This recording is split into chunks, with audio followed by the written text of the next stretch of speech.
Chapter 270. Elvis and Leah were instantly shocked. Their expressions were as if they had discovered a shocking secret. Gu Mingming felt even more uncertain after seeing that. She pointed at Elvis and Leah and said, "I knew it was easy for you to talk, you guys have no experience at all. Are you trying to use me as a lab rat?" I'm not doing it. Elvis hugged Gu Mingming to prevent her from hurting herself due to being overly agitated. He was very careful with his every move, afraid that she would be wronged. "Xiaoming, don't be afraid. I will go and find other females from other tribes who have given birth to wolf cubs before to ask. I will tell you once I'm clear, alright?" Gu Mingming pointed at Elvis's nose and looked at him as if she was looking at Chin Shimmy. She said, "I worked so hard to give birth to a son for you and you actually want to leave me when I'm pregnant?" Elvis did not know how to explain himself. He shook his head and waved his hands innocently. Leah said, "Then I will go ask. I am a snow fox and my chances of surviving during winter are higher than yours. You stay and take care of Gu Mingming. I will go ask." Elvis frowned and said, "No, you are the witch doctor. If anything happens to Xiaoming, it will be safer for you to be there. You cannot leave." Then, the two of them were in a dilemma. They looked at each other but could not think of a solution. Gu Mingming stiffened her neck and kicked Elvis again. She said, "Stop talking nonsense. I won't give birth anyway. You can give birth yourself." Elvis and Lee's eyes lit up at Gu Mingming's words. Elvis asked, "What are the chances of success?" Leah replied, "I don't know, I have never tried it before." Elvis remained silent for a moment before saying, "Put all the risks on me. You just have to promise not to hurt Xiaoming." Leah and Elvis started to size Gu Mingming up seriously. That expression. Gu Mingming really felt that she was a lab rat. What are you guys doing?" Gu Mingming was so scared that she even forgot to cry. "We are thinking, what are the chances of success if we take the wolf cubs out of your stomach and place them into Elvis's?" Leah answered honestly. Gu Mingming rushed up and slapped Lee's face. She glared at the stunned Leah and Elvis who were stunned and roared, "Do you have any humanity? Cut open my stomach, can I still live? Could the child survive? Do you think this is, the little gecko borrows its tail? You can grow it back if you cut it off." Gu Mingming grabbed onto Elvis's beast skin dress and pulled him towards her. She stared into his eyes and said, "We just made it and it's not even winter and you're already tired of me, right? You want to team up with Leah to kill me so quickly so that you can marry a young and beautiful one? There's no more love, is there?" Elvis really felt that he could not explain himself and hurriedly shook his head. No, I'm just afraid that you will suffer, my heart aches for you." Gu Mingming pushed Elvis and said, "If you really dote on me you shouldn't have made me pregnant back then. Why are you acting like a hindsight now?" Elvis lowered his head like a child who had done something wrong. Gu Mingming calmed herself down as if she was tired after messing around. She stepped on the side of the bed with one leg and placed the other on the ground casually. She hugged the leg that was stepping on the bed with both arms and rested for a while before continuing, "Elvis, let me ask you, do you want this child or not?" Elvis hurriedly nodded his head. Yes. Aside from the topic, update announcement, we have successfully passed the first round of PK in QQ Book City. Now we will begin the second round of PK. From today until next Tuesday, we will maintain updates with 6 updates every day. Babies, please continue to work hard and leave comments and votes. Then, please try to help me light up 5 little stars when you are commenting. I love you guys, thank you babies, thank you QQ Reading Baby Ruyu, for tipping 100 reading points, and thank you Ling Ling, for tipping 388 reading points. Chapter 271. Gu Mingming asked again, "Then after giving birth, will you love the baby or me?" Elvis answered, "Both." Gu Mingming lifted her chin and asked, "Who do you love the most?" Elvis hugged Gu Mingming and said gently, "Of course I love you the most. This will never change." Gu Mingming then nodded her head in satisfaction and asked again, "Then, will you not love me anymore because I lost my figure after giving birth?"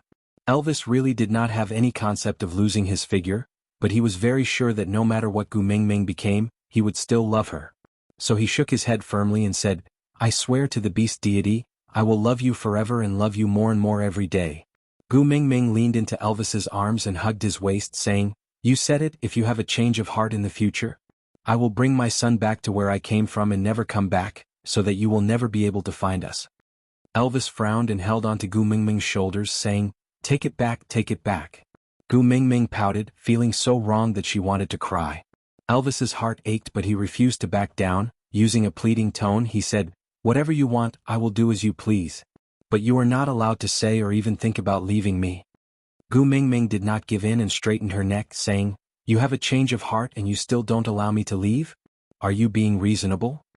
Elvis held onto Gu Mingming's little hand and placed it on his chest, frowning and saying, "If you have a change of heart, then dig it out.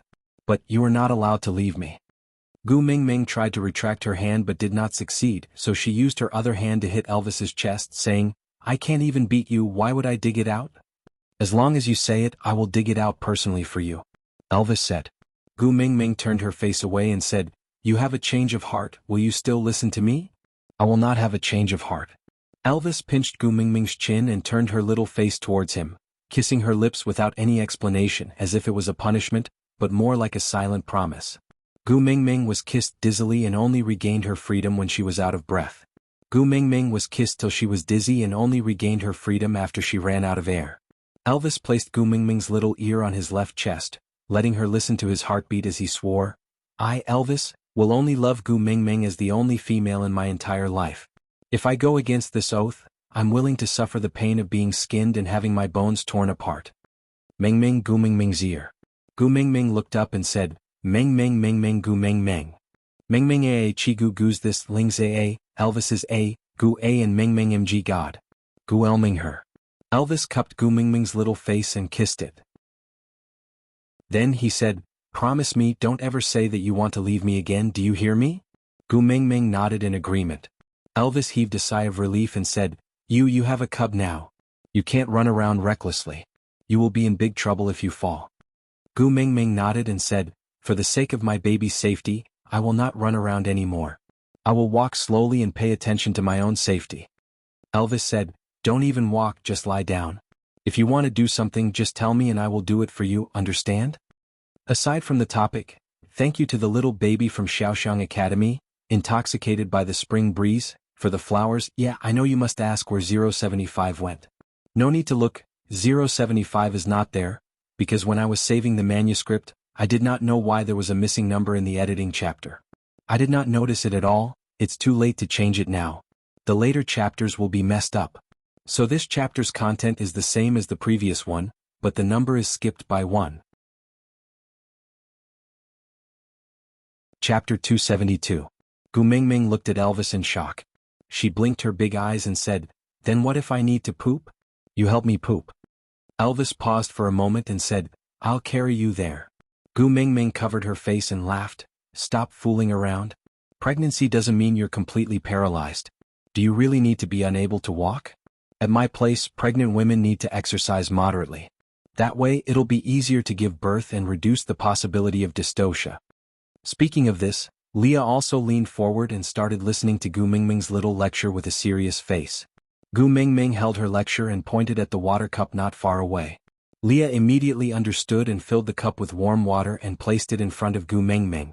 Gu Mingming nodded like an old professor and took the cup to drink a mouthful of water.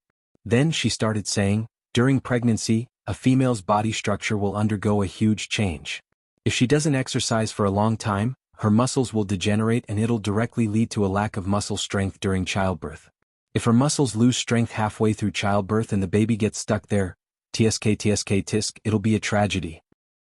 He looked at Leah seriously, then at Gu Mingming and said, "Then from tomorrow onwards I will accompany you to exercise, and strive to fill your body with energy 2 months later." Gu Mingming nodded and said, "Then I will accompany you to exercise from tomorrow onwards." Gu Mingming's eyebrows twitched. She had a bad premonition. It was as if she could see herself being trained by Elvis to become Naja from 100,000 Cold Jokes 2 months later. Gu Mingming shuddered and hugged her own shoulders, saying, "Everything has to be done in moderation. Exercise must be moderate and scientific. If you don't exercise, you won't have enough muscle strength. But if you exercise too much, it might affect the baby's chi and cause a miscarriage. By then, the baby will die in the womb and both of them will die." Gu Mingming was halfway through her sentence when she suddenly thought of whether wolves were restricted by the one-child policy. If she gave birth to too many children, it would be a serious problem if she brought her husband and son back to her parents' home one day. So, she tilted her head and asked Elvis, How many offspring does your wolf tribe usually give birth to?" Elvis said, "Usually it's 3 to 9, but I think I've also heard of one that gave birth to more than 10. Gu Mingming really wanted to roll her eyes and kill herself. Giving birth to twins in the modern world was already awesome enough. How many people would be envious of triplets? But when it came to her, triplets were just jumping valves.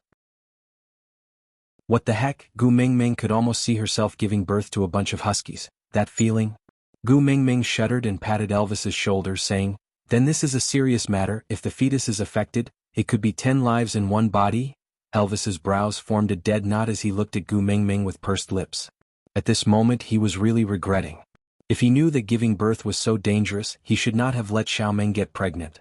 Gu Mingming saw how frightened Elvis was, and the little devil in her heart was secretly satisfied.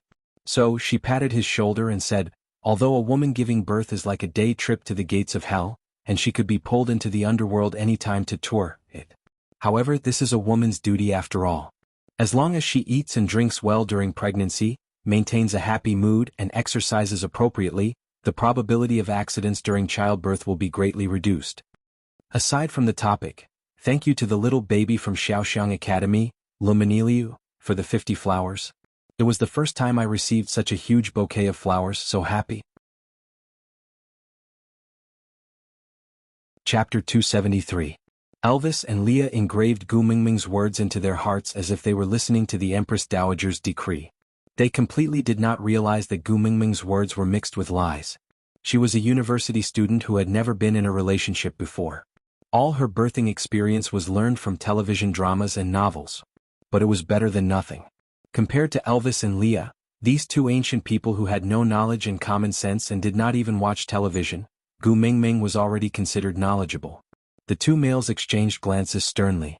They did not even open their mouths to communicate and had already assigned their tasks. Leah turned around and asked Gu Mingming with a smile, "Tell me, is there anything you want to eat in particular? I'll help you find it." Gu Mingming looked at the white world outside and shook her head helplessly. "Didn't you say that we can't go out when the snow seals the mountain?" Leah swung his large tail and said in a slightly arrogant manner, "Normal orcs can't, but I'm a snow fox. The snow during winter is my world." Leah sent his tail into Gu Mingming's arms. Gu Mingming rubbed it instinctively and realized that as compared to before, Lee's tail seemed to be much thicker. Looking closely, there was a thick layer of fur growing on the part that was close to his skin. If Lee's tail was said to have an enchanting fairy aura in the past, it was now 100% cute and furry like an anime. Suppressing her desire to stroke it, Gu Mingming forced herself to let go. She turned around and pounced into Elvis's arms. She hugged Elvis's waist tightly with both her hands but could not help but stare at Lee's tail. Damn, furry fetishism was really hard to cure. Especially when it came to such a white, soft and fluffy tail. She really had no resistance against it. Gu Mingming puffed up her little face and said, "It's useless even if you can go out. There's nothing to eat in this world of ice and snow. If there's really something, the people in the tribe don't need to talk about the cold anymore. Before winter, everyone looks like they're bidding farewell to everyone." Leah was more or less disappointed that Gu Mingming did not hug his tail like before. But seeing that Gu Mingming's expression was no longer as determined and indifferent as before, Leah already felt very happy. He took a step forward and half knelt in front of Gu Mingming. His two furry little ears were fluttering on the top of his head, while his large tail that resembled a cat teaser swayed to and fro without any rhythm. He stretched out a furry paw and placed it on Gu Mingming's thigh, looking very much like Daji from King of Glory, except that it was a snow-white male Daji, and it was the one with thicker fur. Tilting his head and elongating his neck, his perfect side profile matched with his long and narrow eyes. His gaze was shallow but full of affection. With a slightly seductive tone, he said, "They are not worth it for me to brave the wind and snow to look for them. And you deserve everything I have." Undeniably, Gu Mingming's heart palpitated again because of Lee's actions. Biting her lower lip, Gu Mingming turned her neck back forcefully and buried her entire face into Elvis's chest. She muttered in her heart, "You must be a woman, you must be a woman. Damn it, mental infidelity is also infidelity, it's equally unforgivable." Elvis gently cupped the back of Gu Mingming's head. He could see all her reactions and changes towards Leah even more clearly than Leah. Perhaps because she cared, she was especially sensitive. Aside from the topic, thank you to Xiaoxiang Academy's babies WXN14027D2 and Mayuan65 for their evaluation votes. Chapter 274. Leah did not force Gu Mingming to give any reaction, he just chuckled, stood up and walked out of the cave. As he turned around, his large tail brushed against Gu Mingming's waist lightly, not knowing if it was intentional or not. Through her clothes she felt a tingling sensation. Elvis brought Gu Mingming back to the depths of the cave. The snow sealing the entrance of the outermost cave seemed to be in a state where it could no longer be sealed after being smashed over and over again. As Leah entered and exited, the cold wind kept gushing in. Gu Mingming was carried back to her own cave. She still felt a little cold, so she asked Elvis to use beast skin to block the entrance of the cave. Elvis punched 2 pieces of firewood as thick as a forearm into the top of the wall. A mottled tiger skin with 2 front claws tied to the wood became a crudely made but unusually luxurious beast skin curtain. After going through a few turns in the cave, there was not much cold wind that could enter Gu Mingming's cave. With this tiger skin curtain blocking the wind and Elvis's method of burning firewood for free, Gu Mingming's cave was the warmest place in the world. Gu Mingming sat on the chair and kicked her little feet in boredom. She looked at Elvis and asked, "Hubby, can't I hug your tail?" Elvis was boiling water on the fire to keep the cave moist and prevent Gu Mingming from having a nosebleed again. He turned back to look at Gu Mingming and said, "I thought, you don't like it." Gu Mingming tilted her head and asked, "Why not?" "You're my hubby." Elvis set up the pot properly and returned to Gu Mingming's side. He did not sit on the bed but sat on the floor with his knees bent. He leaned his shoulder against Gu Mingming's knee and pulled her little hand over to play with it gently. His gaze was a little dim. The fire was so close to him but it could not light up his eyes. "My original form is not as pretty as Lee's. I don't have white and soft fur like his." Gu Mingming hugged Elvis's neck and shook it. She knew that Elvis would feel that he was not as good as Leah. It was mostly because she had shown too much infatuation with Lee's original form in the past and neglected Elvis's feelings, causing him to feel so inferior. Feeling a little guilty, Gu Mingming's voice also softened. "Is it because of this that you rarely revert to your original form in front of me?" Elvis nodded and avoided her eyes for the first time. He was afraid of seeing disdain and disgust in her eyes. "That's right, compared to the likable Leah who would like to be dressed in black." Gu Mingming held Elvis's face and turned him towards her. She looked straight into Elvis's eyes and said seriously, "But I have already mated with you, I can't possibly go and play with other people's bodies, right? I'm pregnant with your child right now. Do you have the heart to not even let me have such a small wish?" Elvis did not reply and just slowly transformed his own tail. He was not as confident as Leah to flaunt it in front of her. That black tail made him feel a little ashamed. He wanted to gain her love and approval, but he was also afraid that she would despise him when things went wrong. Hence, that large tail revealed a small edge behind his back. Hesitating, Gu Mingming did not care so much about him. She scooped up Elvis's large tail and hugged it in her arms. She carefully stroked it a few times before saying in surprise, "Wow, you're really hiding it well." Aside from the topic, today's update is over. Tomorrow will still be 6 updates, babies. Remember to vote and leave a message. When you leave a message, please help Susu to light up 5 little stars. Thank you to Xiaoxiang Academy's babies, WeiXN14027D2, and Mayuan65, for their votes. Chapter 275. Elvis's expression froze as he looked up at the surprised look on Gu Mingming's face. Was she pretending to like him to comfort him? Gu Mingming rubbed her face against Elvis's large tail, her mood soaring. Unlike Lee's tail, Elvis's tail was not as fluffy nor did it have a firm layer of fur. The fur was slightly harder than Lee's, but it was not to the extent of prickling her hands. Gu Mingming inserted her fingers into the base of Elvis's tail and stroked the fur upwards. The feeling between her fingers felt like she was skimming over a fine beach.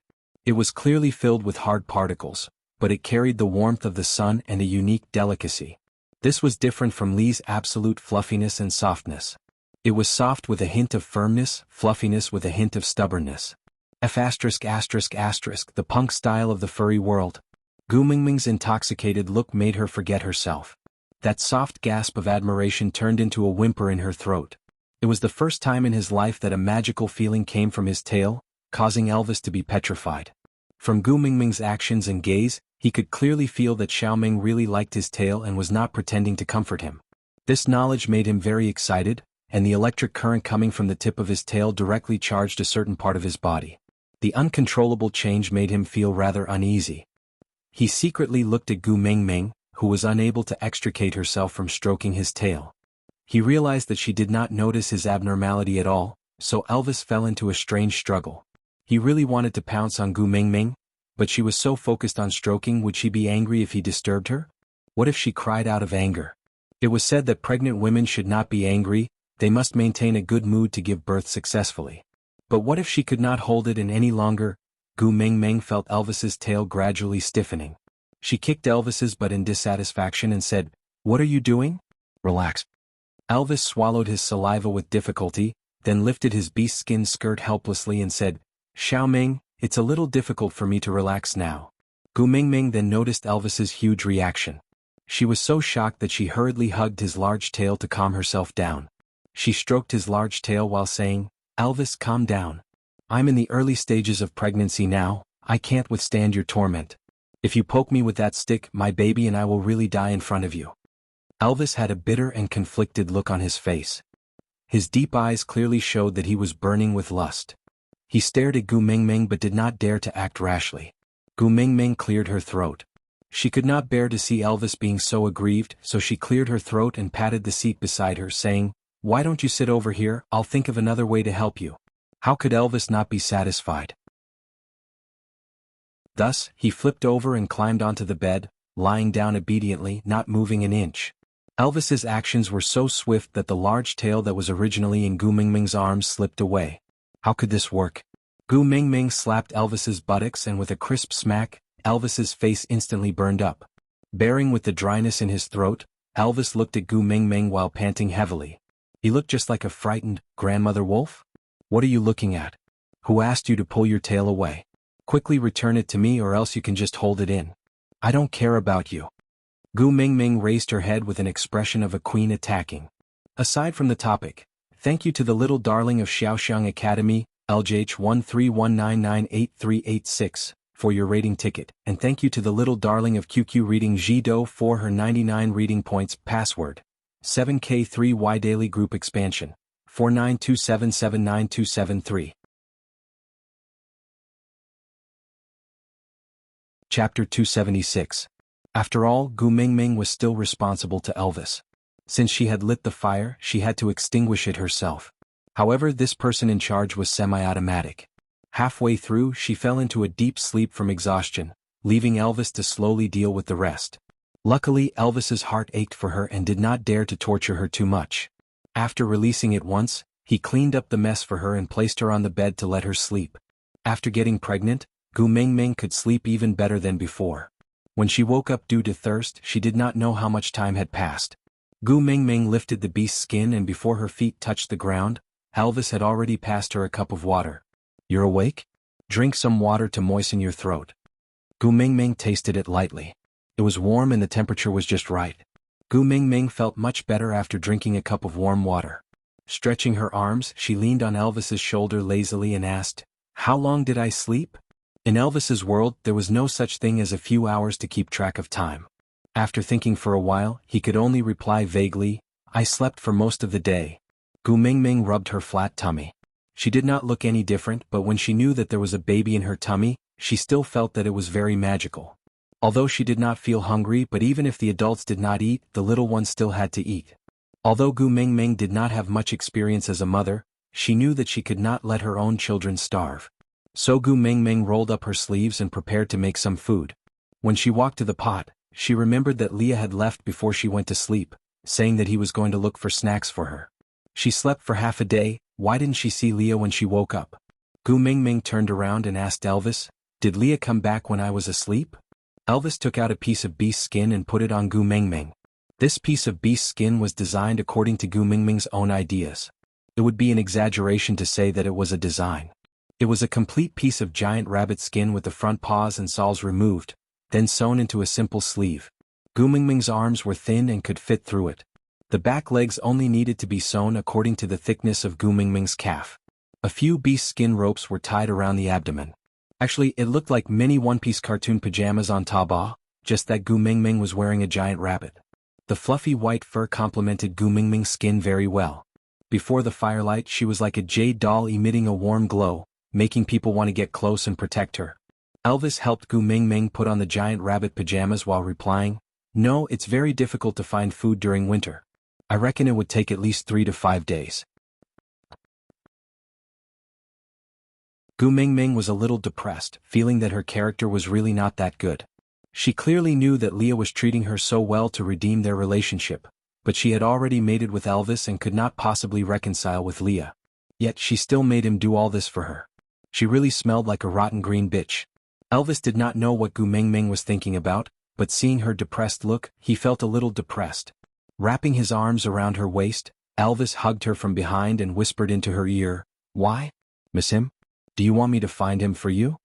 Gu Mingming pinched her nose and said exaggeratedly, "So sour." Aside from the topic, thank you to the QQ reading babies covering the moon, like the moon, seeing the deer in Han Shi, Firefly Deer on the Other Shore for gifting 100 reading points. Thank you to all the babies who supported Susu during the PK period. This is the last PK chance we have before we go on the shelves. If we pass it, Susu will get a very important recommendation spot. This spot is really very important to Susu. So babies, please help me to leave more comments, and that free recommendation ticket every day, please give it to me, please. If we win the second round of PK, there will be a third round of bonus points. If we lose, then one will go on the shelves directly.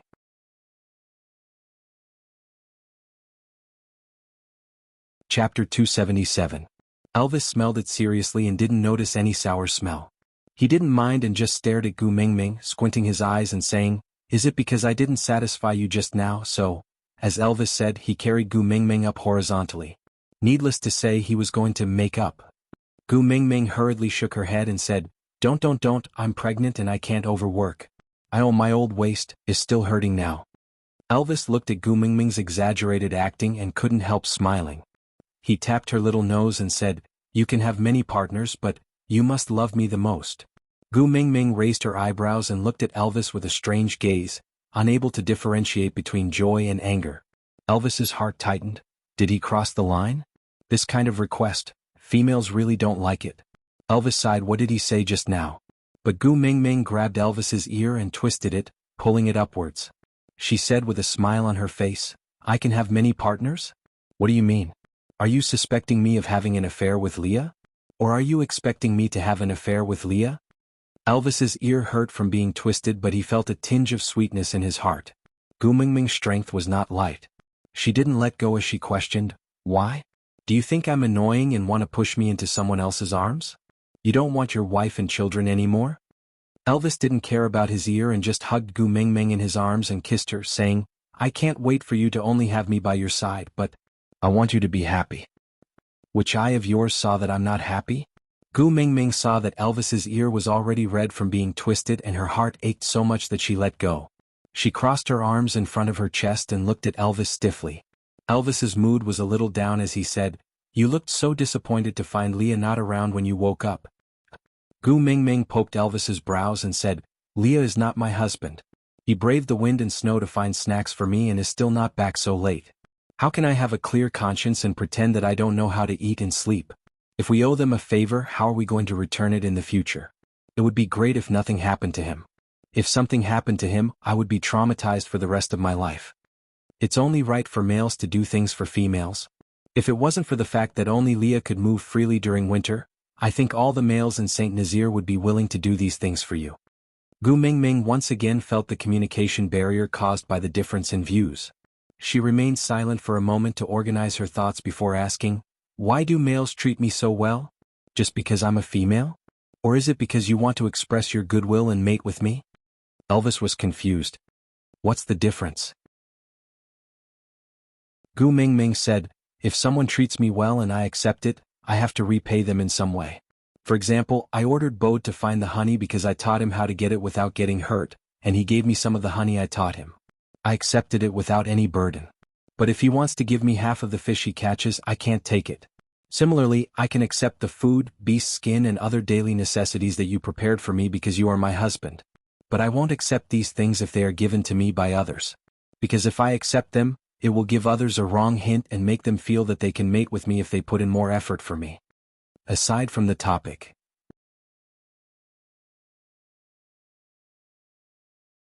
Chapter 278. Elvis listened without fully understanding and did not interrupt Gu Mingming's words. Gu Mingming took a deep breath and continued, "If you are not really considering accepting him as your partner, You should not have given him such an illusion right from the start. This kind of use is too shameless and a person of integrity like me cannot do it. And now, Leah is staying in our cave because of your injury, and his cave is temporarily occupied by the Eagle Owl tribe. He helped us when we were in danger, we can't possibly burn the bridge and chase him away, right? So I agreed to let Leah stay in our cave, but I don't want to receive too much care from him. Gu Mingming paused and sorted out her emotions before continuing, Leah and I, you know about it too. But no matter how much I liked him in the past, now that I have become your partner, I don't want him to think that we can return to how we were in the past if he treats me better. So the best way is to not cross that line and maintain a distance that is neither too far nor too close to each other. If he went to look for snacks for me today and only needed about half an hour to return, then I can accept it.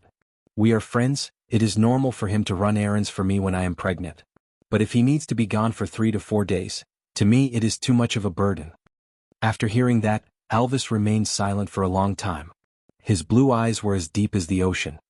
He pondered for a long time before asking, Leah, you really don't intend to forgive him? Gu Mingming did not answer and asked back, you hope that I can forgive him? Elvis hesitated for a moment but eventually nodded his head. Gu Mingming sat back and pulled some distance away from Elvis. She frowned and asked, and then? What do you hope that I will do after forgiving him?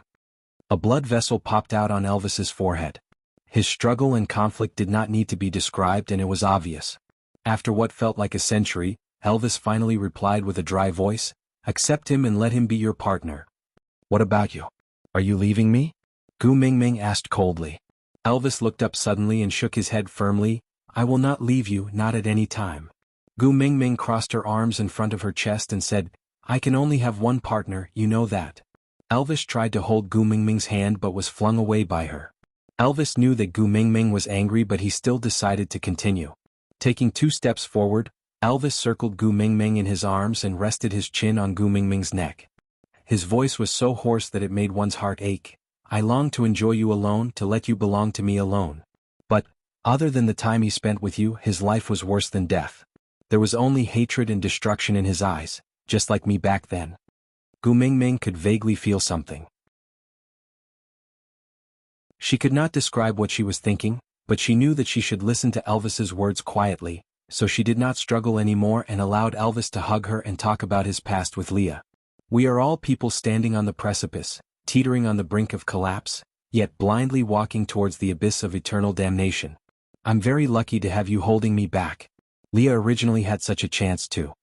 Elvis sighed and said, until we met you, Leah and I finally came back to life. If we had not met you, we would have continued living on hatred. But now, if we lose you, there is nothing else that can support us to continue breathing.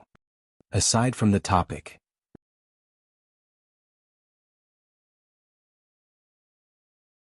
Chapter 279. Elvis could tell from Gu Mingming's expression that she wanted to know what had happened in the past. Although those memories were not pretty and it would be bloody if he peeled open his wounds, but if he could talk about those things, other than Gu Mingming, there was no one else he could open his heart to. Elvis sighed and asked, where do you want to start? Gu Mingming placed her little hand on Elvis's chest and placed it on his left chest to feel his heartbeat.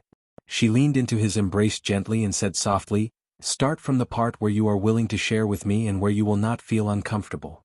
Elvis recalled his past seriously. When he was hugging Gu Mingming in his arms, he suddenly felt that the countless sleepless nights and the hatred and bloodlust in his heart were not worth mentioning.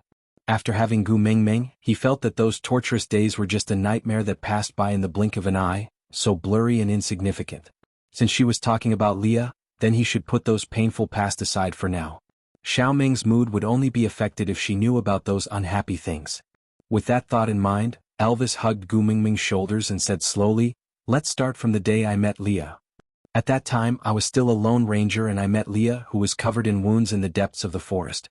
He was on the verge of death and could not even maintain his human form, but he refused to lie in the ditch and wait for death like a normal beast. Instead, he raised his head and stared in one direction with determination. I did not know what he was looking at, I only knew that gaze. I had seen it countless times in the reflection by the water. Elvis paused and smiled sarcastically. He continued, I don't even know what I was thinking at that time. For some unknown reason I gave half of my food to him. Then, I sat together with him and ate the first meal in my life with someone accompanying me peacefully. That feeling was very strange. It was clearly the first time we met, but it felt like we had known each other for a long time. We did not need to say anything and we could understand each other's thoughts, or, it was not that we did not need to say anything but those feelings could not be expressed in words. Elvis looked down at Gu Mingming and asked, "What are you laughing at?" Gu Mingming rubbed her tummy and answered, "If I had not mated with you, I think I would really believe that you and Leah are a couple." Gu Mingming had already answered this question a long time ago. Elvis frowned and sighed, "How can two males form a pair?" Gu Mingming pouted and mumbled softly, "Only people of the same sex need to attack and receive. How can people of different genders love each other?" "What did you say?" Elvis gritted his teeth in anger. "How can we love each other when we are of different genders? Now that they had a baby, what else could it be if it wasn't love?" No, you can continue." Gu Mingming waved her hands and apologized for ruining the atmosphere. Although she was not sincere at all, Elvis did not continue as he thought of something else. He cupped Gu Mingming's little chin and said, "I remember you had thought of this before. You even treated Lee's prayer as a forced marriage on me on the day of the coming-of-age ceremony, right?" Gu Mingming burst out laughing when she thought of how Leah dressed up strangely and stood on top of the wooden pagoda. She nodded her head in delight. "Then, who do you think is the one on the attack and the one on the receiving? Aside from the topic."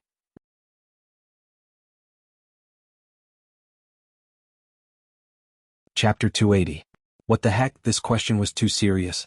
If she answered honestly, Gu Mingming had no doubt that Elvis would make her lie in bed until her son was born in order to prove his masculinity.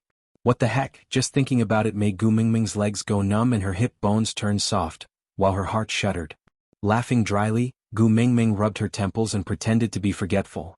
"Sigh, people say that pregnancy makes you dumb for 3 years. I just got pregnant and my memory deteriorated rapidly, the things in the past, I can't remember anymore." Elvis did not know what to do with Gu Mingming, but he was not a fool.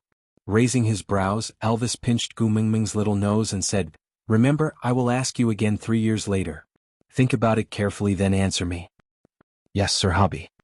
Gu Mingming wrapped her arms around Elvis's arm obediently and looked up at him. "Continue, what happened next?" Elvis sorted out his emotions that were messed up by Gu Mingming and continued, "After we finished eating, Leah suggested to me to create a tribe. I was very shocked at that time, there were only the two of us, how could we create a tribe? And at that time I was used to drifting. Settling down was something that I had never thought of.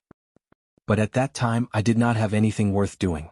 Creating a tribe was just one of the many crazy things that I had yet to try. At that time, I had the thought of accompanying him for 2 days and leaving when I felt bored, so I agreed to his suggestion. That year, the two of us fought side by side, using battle after battle to tear open a gap in the territories of many tribes, delineating our own territory and forming the embryonic form of Saint Nazir's territory. But at that time our tribe did not even have a name. In the spring of the 2nd year, Leah and I went to the female beauty pageant. It was the first time we met Maya. She was originally accompanying the first beauty of their tribe to participate in the contest, but on the way back they met stray beasts. The males in the tribe could not protect both of them at the same time, so they chose to give up on Maya and protect the first beauty with all their might. But it was a pity that stray beasts were not the type to give up easily. They asked one of them to look after Maya, while the other one attacked with all their might, fighting for the other female. In the battle, the female was bitten to death by a stray beast that had gone berserk. Instead, Maya, who had been abandoned from the start, managed to survive because she curled up quietly at the side. I originally didn't want to bother about these troublesome matters, but Leah said that for the tribe to develop, there must be females. And females saved from the stray beasts are the least likely source of conflict. So the two of us saved Maya from the stray beasts and brought her back to the beauty pageant. Even though Maya was still underage then, after Leah dressed her up, she managed to attract many males to follow her and join our tribe. And the name Saint Nazir was the result of Lee's consultation with the beast deity during Maya's coming-of-age ceremony. In beast language it means reaper. At that time, everyone in the tribe knew about Maya's experience, so they thought that the beast deity's intention was to make our tribe stronger, and use the identity of reaper to save more females like Maya from the stray beasts. But Leah and I both knew that the meaning of reaper to us is revenge. Digression. Thank you Bianing Lu for tipping 100 points. Thank you babies for your support during the PK period. Susu saw all the 5-star reviews that everyone worked hard to help Susu. Thank you babies.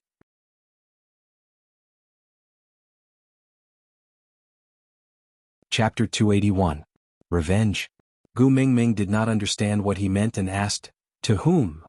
We have never asked each other this question, but we both know very well that in our hearts, there is someone we need to take revenge on. Elvis paused for a moment before continuing, now it seems like Sauter is the one Leah wants to take revenge on. What about you? Gu Mingming pressed on. Elvis lowered his head and met Gu Mingming's eyes.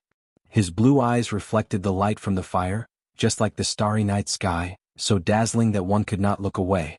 Gently rubbing Gu Mingming's little head, Elvis said with a gentle face, now I can no longer remember what I hate because those, compared to you, are too insignificant.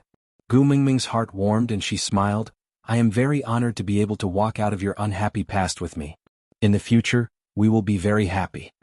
Elvis nodded, his smile full of tenderness. He lifted Gu Mingming's little chin and kissed it, saying, so, don't ever leave me. I don't want to go back anymore. Yeah. Gu Mingming nodded and kissed Elvis back. Elvis carried Gu Mingming and placed her on his lap, then used his chin to gently rest on the top of her head.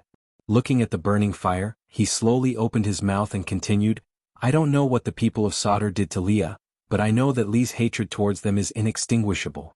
From the start, his decision to build Saint Nazir was not a spur-of-the-moment decision. Gu Mingming was taken aback and continued Elvis's words, what you mean is, from the start, Leah wanted to build a strong tribe to fight against Sauter for revenge? Elvis nodded slowly and said, meeting me was an opportunity, his plan only started to form after meeting me. I don't know why he would place me in such a central position and not become the tribe leader himself. With his abilities, even without me, he should be able to achieve his goal. I've asked him this question before and his answer was, I'm more like a living person than he is. Gu Mingming did not quite understand the meaning of this sentence. She wanted to raise her head to take a look, but Elvis pressed against her little head to stop her. He played with her little hand and continued, this sentence is very strange, right? Over the years I would occasionally think of these words but I never understood them. It wasn't until I met you that I saw with my own eyes what Leah meant by living. Can you imagine? In the days before I met you, Lee's expression had always been smiling and had never changed.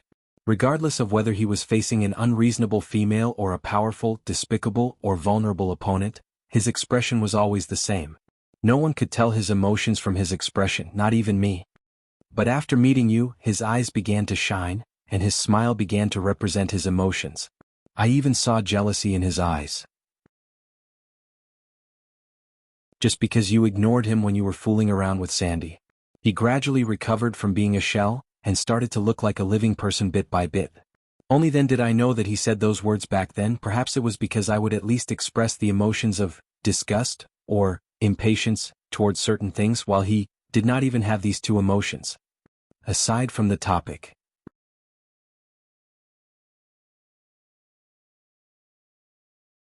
Chapter 282. Gu Mingming found it hard to imagine. What kind of life was it for a person to not have any feelings of disgust? Or, could he still be considered alive? Elvis hugged Gu Mingming's little head and kissed it, continuing, a person who has not had any emotions for many years, any emotion he feels now will be magnified many times more than an ordinary person. The amount of happiness he once felt because of you is the same amount of pain he feels now. I'm afraid he can't withstand such a huge difference. Gu Mingming's heart tightened too. She felt a sense of guilt as if she did not kill him but he died because of her. Biting her lower lip, Gu Mingming felt a little discouraged and said, but I can't mate with him just because I pity him. If I don't love him but accept him, wouldn't his future life be even more miserable? Maybe, after a period of time he won't get any reciprocation from me and will slowly give up? Or maybe one day he will meet someone better and realize that I'm not worth his persistence? Elvis smiled and held Gu Mingming's little face, saying seriously, in this world there's no one better than you. Gu Mingming felt good being praised by her own husband, but she was too embarrassed to admit it, so she said, that's just what you think, others might not think the same, right? Elvis sighed. He hoped more than anyone else that the two possibilities Gu Mingming mentioned could come true, but he knew better than anyone how impossible these two possibilities were. Persuading his own female to accept someone else, Elvis could be considered a precedent in the beast world. Because other females did not need persuasion at all, it was something that could not be stopped. They could just casually go out for a walk and come back home with a few new members. But the one in their family was so caring, so gentle, so unbearable. I won't force you to accept Leah, but at least give him some time to get used to it. Don't be too cruel to him before he gives up. Elvis's hand tangled with Gu Mingming's fingers lightly, feeling extremely conflicted. Who would be willing to let his wife find a few more men? But, if I hadn't challenged him to a duel that time, he would be the one with this happiness now. Every time I see Leah being sad for you, I feel like a despicable thief who stole the happiness that should have been his.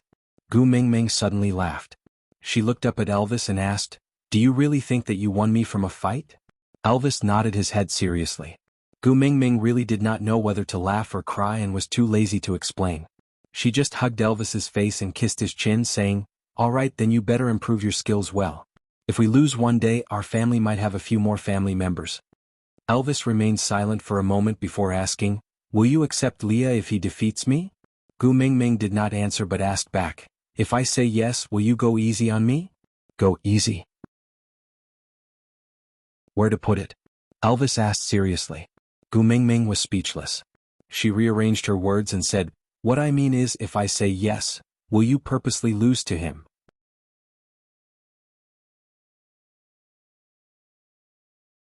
Chapter 283.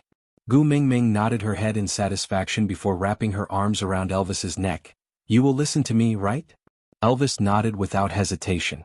Gu Mingming pressed her forehead against Elvis's and said, "I want you to be invincible." Elvis was stunned and his lips curled up.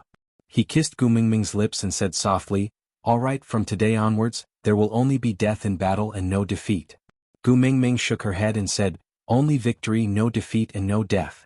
I don't want to be a widow and I don't want my son to be an orphan." Elvis followed Gu Mingming's hand and looked at her flat stomach. There was a strange feeling nourishing his entire body.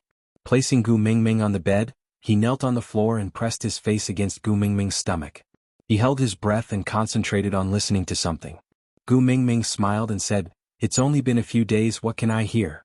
I can only hear it after 3 to 5 months. Elvis tilted his head and looked at Gu Mingming, saying, "They should give birth in about 60 days. After 3 to 5 months, you don't have to listen anymore and they should be able to run around." Gu Mingming was stunned and asked with her eyes widened, "What? 60 days?" Elvis nodded and said, "The gestation time for wolf cubs is about 60 to 63 days. F******. Gu Mingming deeply felt that ever since she came to the beast world, her life seemed to have pressed the fast-forward button. First love, heartbreak, marriage, pregnancy. Everything happened in such a short time that she did not even have the time to carefully savor each feeling before rushing to the next stage. "What's wrong?" Elvis asked. Gu Mingming's face was bitter as she said, "People say that a woman is like a princess when she's in love, like an empress when she's married, like an empress when she's pregnant. And after giving birth, she has to be an old mother for a generation. I only became a princess for a few days and you're already in a hurry to mate.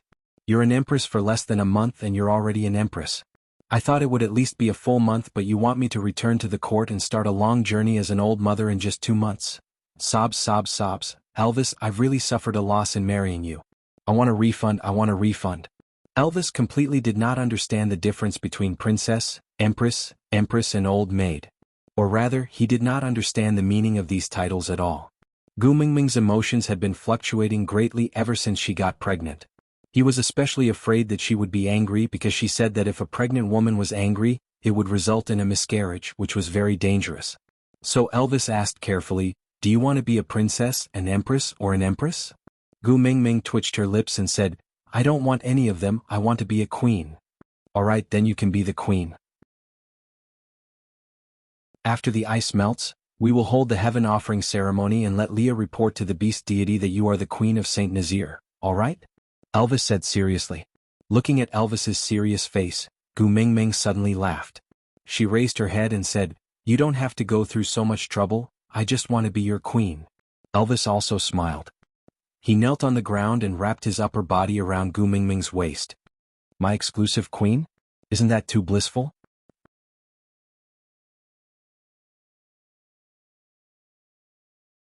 Chapter 284. Elvis laughed. "Silly girl, the females in the beast world are only responsible for breastfeeding, the rest is done by the males." Gu Mingming was overjoyed and raised her eyebrows high, asking, "So, you are the one taking care of the children? You don't need me to?" Elvis nodded, "Yes, queen. But you have to take care of the children and me during my confinement, won't it be too tiring?" Although Gu Mingming had never given birth before, She had the experience of taking care of little kids in the past, so she knew how scary naughty children were. Confinement? Elvis caught the main point. Yeah. Gu Mingming nodded. After a woman gives birth, all the bones in her body will be more or less displaced, so she needs to rest for a month to let her bones return to their original positions. She can't be exposed to the wind, nor can she be tired, or else there will be repercussions and she will have to suffer for the rest of her life. Gu Mingming still did not know how big of a hole she had dug for herself with her words. Elvis remembered this sentence firmly in his heart, then said, "It's all right, let Leah take care of the cubs, I will take care of you." Gu Mingming raised her eyebrows asking, "It's not appropriate to throw your own children to others?" Elvis kissed Gu Mingming's forehead saying, "Xiaoming, don't be too cruel to Leah, at least allow him to do something for you. Or else he really won't be able to survive." But Gu Mingming frowned, feeling very burdened. But Elvis smiled, his smile was exceptionally evil. "Males who have not mated cannot break through the bottleneck of the 3rd level. I am a 4th level beast now while Leah is 3rd level, he can't beat me." Gu Mingming reacted for a while, then looked at Elvis with a, "I didn't expect you to be such a scheming B*TC face," saying, "So you said, those who can't beat you can't become our family member, but as long as they have not mated, they can't beat you. So you want to order Leah around like a free Filipino maid? Is this alright? Is this really alright? Aren't the two of you good brothers who have depended on each other for many years? What happened to the friendship of life and death? How can this friendship of yours capsize so easily?" But Elvis remained indifferent, saying, "He can leave if he's unwilling, I won't stop him."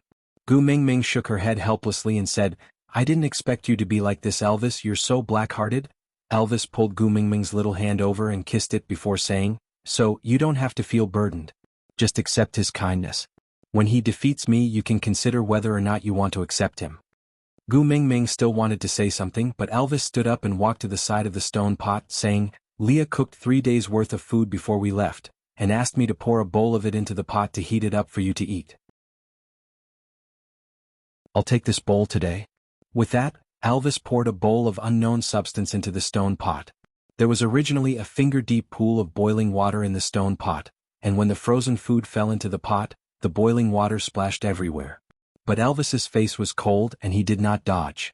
He just stared at the pot as if he was facing a formidable enemy, constantly comparing the situation in the pot with the food that Leah told him to take out of the pot. Looking at Elvis, who was obviously not good at cooking, but kept learning and trying hard for her sake, Gu Mingming could not bear to discuss more about other men with him, especially when this man was her ex-boyfriend.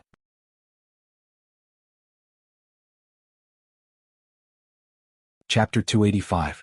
On the 3rd night, Elvis's cave entrance was once again destroyed from the outside. Gu Mingming came out wearing a beast skin and saw Leah sweeping the snow off his body with his fluffy tail under the bright moonlight.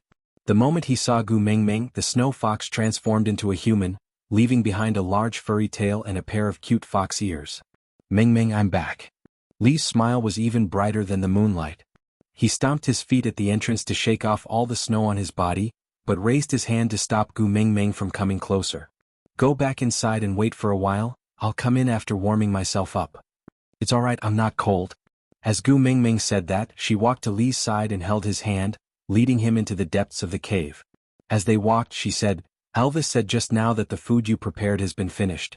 If you still don't come back, he will personally cook for you." Io thinking about his cooking skills. Leah did not say a word and just followed behind Gu Mingming quietly, letting her hold his hand. This feeling was like a dream. He had been searching for small things for her to eat these 3 days. Every time he was about to freeze, he would tell himself that Mingming was still waiting for him, so he had to come back alive. But when he really saw Gu Mingming waiting for him, he could not believe it. Was Mingming not angry at him anymore? He did not dare to ask this question. He did not even dare to make a sound, afraid that this was just a hallucination before he died frozen in the snow. Once this illusion bubble burst, all that was left in front of him was the howling wind and the cold snow, composing the music of death. To be able to see such a scene before his death, he decided to forgive all the cruelty in the past on account of the beast deity's kindness. Entering the depths of the cave, Elvis was stirring the food in the stone pot with a serious expression. He looked up at Leah and said, "If you don't come back soon, I'll think you died outside." Leah smiled faintly and did not say anything. Gu Mingming pulled Leah to the side of the fire and made him sit down. Then she took a beast skin and draped it over him. You must be tired after being wild for 3 days, right? Have a good rest after eating. If there's anything else, let's talk tomorrow. Elvis clapped his hands, indicating that the food was ready. He then took out the biggest bowl and scooped a bowl for Gu Mingming, before taking out 2 smaller bowls for himself and Leah. He passed the bowl to Leah, but Leah did not reach out to take it. Elvis frowned and said, "You still want me to feed you?" Leah suddenly smiled and carefully took over the small bowl. Then he took a small sip. This illusion is really realistic. Even the temperature and smell are so real. Wow. Gu Mingming had just taken a bite when she suddenly vomited. She squatted by the bed and vomited until she could not straighten her back. Elvis hurriedly placed the bowl down, then patted Gu Mingming's back while turning around to look at Leah, who was smiling like an idiot. "Did you freeze yourself, silly? Aren't you going to get some water?" I can still do a small thing for Ming Ming before I die. I'm so happy." Leah nodded and smiled as he took Gu Mingming's cup. He poured a cup of warm water from the stone pot at the side and passed it to Elvis. As Elvis was in a hurry to receive it, his nails accidentally cut Lee's fingers. Blood, bleeding? And a little pain? So, this is not an illusion?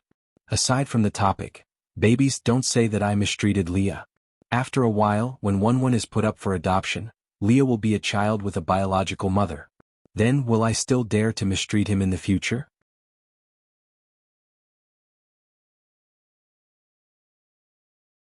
Chapter 286. Why are you in a daze? Water. Elvis was very surprised by Lee's state this time. Leah had always been meticulous and sharp. Such a slow reaction was unlike him. Leah was called back to his senses by Elvis and wanted to pass the cup to Elvis, but he suddenly changed direction halfway and walked straight to Gu Mingming's side. He carried Gu Mingming, who had just vomited, and bent one knee to the ground while the other was bent at a 90-degree angle. He used his leg as a chair for Gu Mingming to sit down, then used his big tail to support her back, turning himself into a human fox chair. With both hands free, he wiped away the filth at the side of Gu Mingming's lips with one hand and passed the cup to her lips with the other, saying gently, "Come, drink some water." Gu Mingming was dizzy from vomiting and could not care less about who was taking care of her. She drank a mouthful of water from the side of the cup, rinsed her mouth and spat it out. Then she drank another mouthful before forcefully swallowing it down, suppressing the nauseous feeling. Leah stuck out his tongue and licked away the water stain at the side of Gu Mingming's lips. This action shocked Gu Mingming, who had just regained her senses, and she instinctively took a step back. She looked at Leah warily and asked, "What are you doing?" Leah stretched out both his hands, one holding a cup of water and the other holding a bunch of grapes that had the texture of ice crystals. He tilted his head and said, "I don't have hands anymore." Gu Mingming lifted her sleeves to wipe her mouth, then laughed dryly and said, "It's all right, I can do it myself."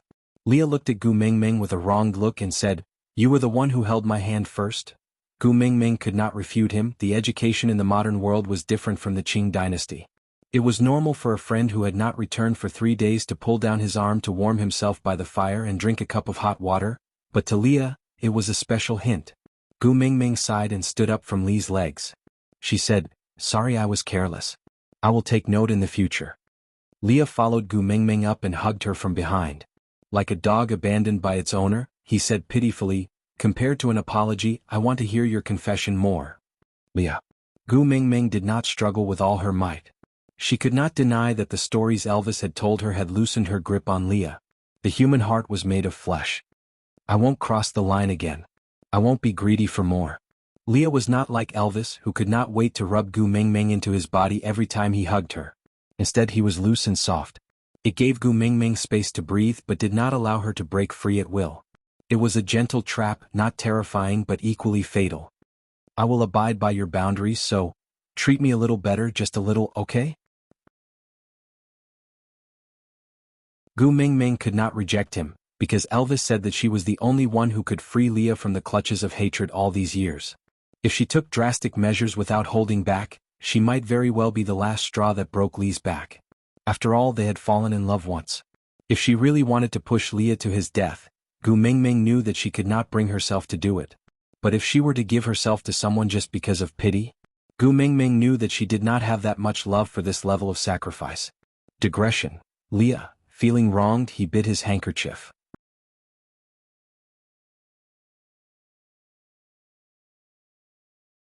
Chapter 287. Leah, let's reconcile. Gu Mingming gently pushed Li's arms away. Her actions were not violent and it made Leah unable to continue restraining her. Gu Mingming took a step forward and turned to look at Leah.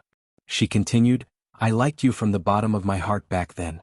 I don't know where we would be if so many things did not happen.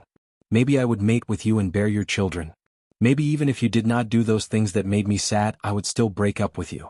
Because, liking is just liking, it's not love. Leah could not maintain his smile and his trembling lips made one's heart ache. He plucked a grape that looked like an ice crystal and stuffed it into Gu Mingming's mouth without any explanation. He then said to himself, this is called Xueling fruit. It's only available during winter. There are not many people who have eaten it in the beast world. Even our snow fox tribe would not take the risk to look for it during winter. But its taste is very special and all the females who have eaten it say they like it. Eat more while it's fresh. Don't waste my effort. With that, he stuffed all the Xueling fruits into Gu Mingming's arms and turned to leave. That silhouette was fleeing in panic. He could remain calm even when facing enemies stronger than him. But he was always defeated in front of Gu Mingming. He did not know what he was afraid of. At least Gu Mingming did not destroy that relationship. She said she wanted to reconcile with him. She even admitted that she liked him. Shouldn't this be something to be happy about? But why did his heart hurt so much? It was even more painful than the day she made it. He must have suffered frostbite while searching for the Xueling fruit. If not, why would there be a layer of 1,000-year-old ice on his heart? It was hard yet fragile. Just one word from Gu Mingming would shatter it into tiny ice shards. Gu Mingming looked at the Xueling fruit in her arms. She did not chase after Leah. She knew that with Li's intelligence he would definitely be able to guess what she wanted to say. Giving him some time to slowly accept it might be the best outcome for everyone. Could people who had fallen in love still be friends? This was a topic that questioned human nature. As Gu Mingming herself, she did not believe it. But Leah, other than a friend, what other identity could she give him? Gu Mingming sighed and sat back on the bed. She used a small bowl to divide the Xueling fruit into 3 portions and held one bowl for herself to eat. The taste was a little sour and a little sweet. It tasted a little like a mangosteen without its skin, and a little like an unripe kiwi. That smell was magical, but it successfully suppressed the waves of nausea that Gu Mingming could not suppress just now.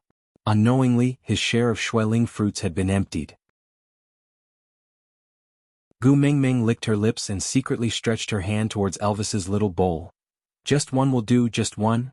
Gu Mingming's hand hesitated for a long time above the bowl before she picked the biggest one and stuffed it into her mouth.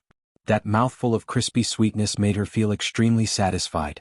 The food in other people's bowls is indeed more delicious. Gu Mingming sucked on her fingers and stared at the bowl of tempting Xueling fruits. She looked around and then said softly, just one more, just one more. Gu Mingming looked at the bowl of tempting Xueling fruits.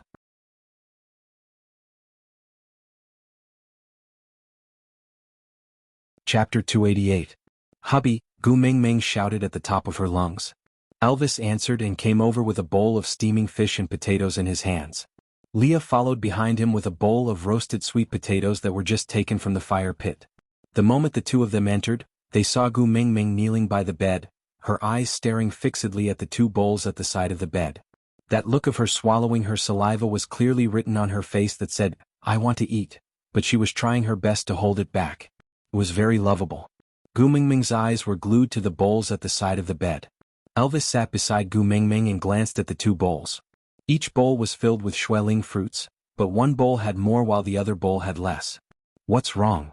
Elvis did not understand why Gu Mingming was staring at the 2 bowls in a daze. Eat if you want, these are all yours. Gu Mingming shook her head and pointed at the bowl with more fruits. This is Li's. Then she pointed at the bowl with less fruits. This is yours. Gu Mingming carried the smaller bowl and lowered her head like a child who had done something wrong. Her voice was filled with grievance as she pouted and explained, You and Leah originally had the same amount but I couldn't help it. Gu Mingming smacked her lips. There was no longer any sweetness in her mouth and only a sour taste was left. But it was this taste that made her unable to stop herself. She steeled her heart and passed the bowl to Elvis. She turned her face to the other side and said with an expression as if she could not bear to look, Here, hurry and eat. If you don't eat, I will finish it all. Elvis's heart was so warm that it was a mess. He held the food with one hand and hugged Gu Mingming's waist with the other to pull her into his arms. He smiled helplessly and said, Do you think I will snatch your food? Gu Mingming shook her head and pursed her lips without saying a word. Elvis said again, Then what are you hesitating for? Hurry and eat. Gu Mingming still shook her head and passed the bowl with Xueling fruits to Elvis again. We are husband and wife. We should share blessings and misfortunes together. It doesn't make sense for me to be the only one eating delicious food and you to face danger alone. Elvis knew that Gu Mingming was still upset over the fact that he had hidden her away to fight the stray beasts alone. These few days she had been blaming herself for being so useless. How could she be so useless when faced with danger and be unable to do anything other than watch from the sidelines? Elvis didn't know what it meant to be a weakling, but he knew that it couldn't be anything good. So, in order to appease her, he promised to bring her along to do survival training with the baby after she gave birth. Only then did she feel slightly better about it, but she still couldn't let it go completely. Every time he saw Gu Mingming distressed over this matter, Elvis felt that he had been too kind to let those stray beasts leave. If he could turn back time, he would definitely make them regret coming to Saint Nazaire. No, he would make them regret being born into this world. But now, Elvis's priority was to comfort Gu Mingming. Exchanging a look with Leah, Leah walked forward and sat sideways in front of Gu Mingming. He pointed at the bowl with more food and asked, "This is mine?" Gu Mingming nodded and said, "Yes, you worked so hard outside for 3 days to find it, you have to have a taste no matter what. Don't worry, I didn't eat any of yours, not even a single one." But Leah flipped over and laid sideways on the edge of the bed.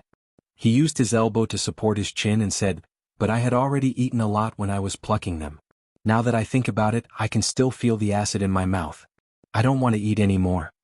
Aside from the topic, today was the first time I deleted a reader's comment. To be honest, I felt a little down. Actually, you have the right to not like my novel and you also have the right to not read it. But you really don't have to say such harsh words. Authors are also human and can be hurt. If you feel that my novel can't attract you, can't you turn around gracefully and give each other some face and part on good terms? What else can you gain by saying such harsh words in the comments section other than making yourself look like a person with no morals? I don't know if you will see this comment, but I still want to say it. Whatever my babies say, I'll take it seriously.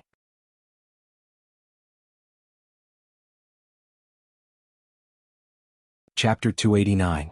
Gu Mingming's eyes lit up. The smile that came from the bottom of her heart was a joy that even an amazing actor could not act out. Her little hand secretly reached towards Lee's bowl and stopped before touching it. She looked at Leah and asked, "You really don't want to eat?"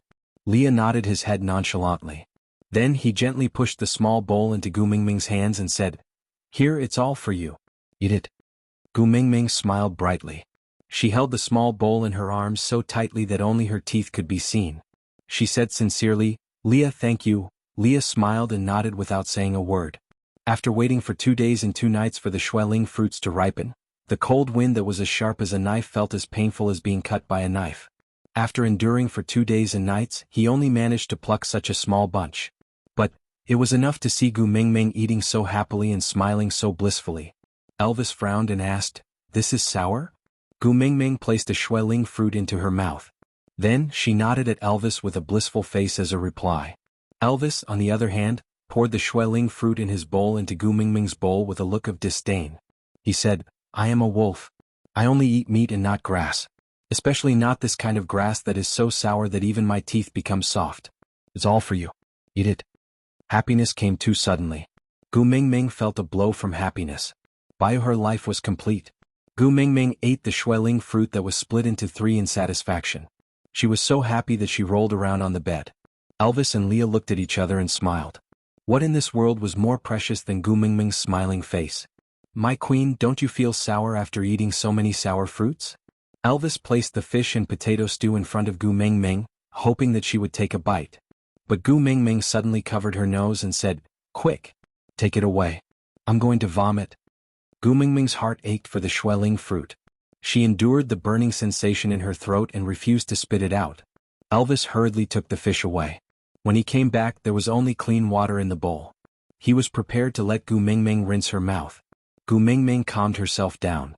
She laid on the bed lazily and said, "Every day potato stew and fish stew, I want to vomit just by hearing potatoes and fish." Compared to the past years, their food this year was actually more sumptuous. But to Gu Mingming of the food. But Leah replied with a smile, "Being able to do something for Mingming is the first time I'm thankful for my snow fox bloodline." With that, Leah turned to look at Gu Mingming and asked gently, like a kindergarten teacher coaxing a child who was unwilling to eat. Ming Ming, tell me, what do you want to eat? I'll help you find it. Gu Ming Ming thought to herself, I want to eat dongpo pork, hot and sour noodles, sesame paste noodles and mutton buns. Let me tell you, where are you going to find them? Sighing, Gu Ming Ming shook her head and said, forget it.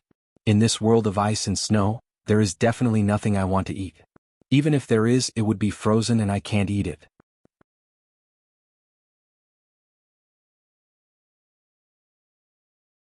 Chapter 290. Upon hearing that, Gu Ming Ming was instantly energized. She knew that there were many seasonings now used for cooking that were used as herbs in the past. She could name them like pepper, star anise, fennel, cinnamon, tangerine peel, 1,000 miles fragrant. Slapping her forehead, Gu Ming Ming said, Sai, why didn't I think of that? Quick, quick, quick, bring it to me. Leah looked at Gu Ming Ming's energetic look and secretly heaved a sigh of relief. Then he opened up the beast's skin that contained the herbs and placed it in front of Gu Ming Ming. When he came out of his cave, he was in a hurry. At that time, he didn't have the mood to organize these things, so when he opened the package, many medicinal herbs were mixed together.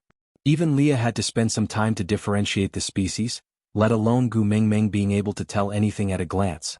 Leah laid beside Gu Ming Ming and slowly picked up the herbs one by one to identify them before placing them separately. Gu Ming Ming was not interested in those that she could not name. She just quickly searched through the pile of herbs for something that she could recognize. Sometimes, happiness came so unexpectedly. Ah! Gu Ming Ming took out a fiery red rhizome from the pile of herbs and held it with both hands, looking at it as if it was a rare treasure. She was so shocked that she could not even speak. But Leah snatched the fiery red herb from Gu Ming Ming's hands and said with a serious face, I can't do this, it's too dangerous. Gu Ming Ming tilted her head and looked at Leah. What's so dangerous about chili? Do the chilies here fart or something? Leah placed the chili behind him, as if he was afraid that Gu Ming Ming would suddenly pounce over and snatch it away. He said, this flame crystal fruit is used to attack the enemy. It's a magical weapon that can take them by surprise and win with one move. It's really dangerous. Don't play with this, okay? Attack type. Gu Ming Ming smiled evilly. Don't tell me you want to grind this into powder and scatter it on the enemy's face? Leah was stunned. How did you know? Gu Ming Ming slapped her thighs and laughed maniacally. Haha, not only do I know, I also know that this move is called eye stinging. Wicked Leah, you're too wicked. Leah and Elvis could not continue the conversation as they looked at each other and waited for her to finish laughing. Gu Ming Ming was finally tired of laughing. She opened her palms and said, I'm better at this than you. Hand it over quickly, don't make me snatch it away. Leah hesitated because he had once accidentally gotten some in his eyes. That feeling was really unbearable. At that time he thought that his eyes were going to be crippled. He really did not want Gu Ming Ming to touch such a dangerous thing. Gu Ming Ming was getting impatient. She clicked her tongue and used her elbow to poke Elvis. Hubby. Elvis looked at Leah helplessly and said, give it to her. But Leah frowned and met Elvis's eyes with his hands still behind his back. Elvis did not let Leah finish his sentence and directly said, Xiao Ming is the head of the household, you all have to listen to her. Leah was stunned. He looked into Elvis's eyes and could not say a word. So, Elvis meant that he acknowledged him, as a member of Ming Ming's family? Elvis ignored the change in Lee's expression and repeated, give it to her.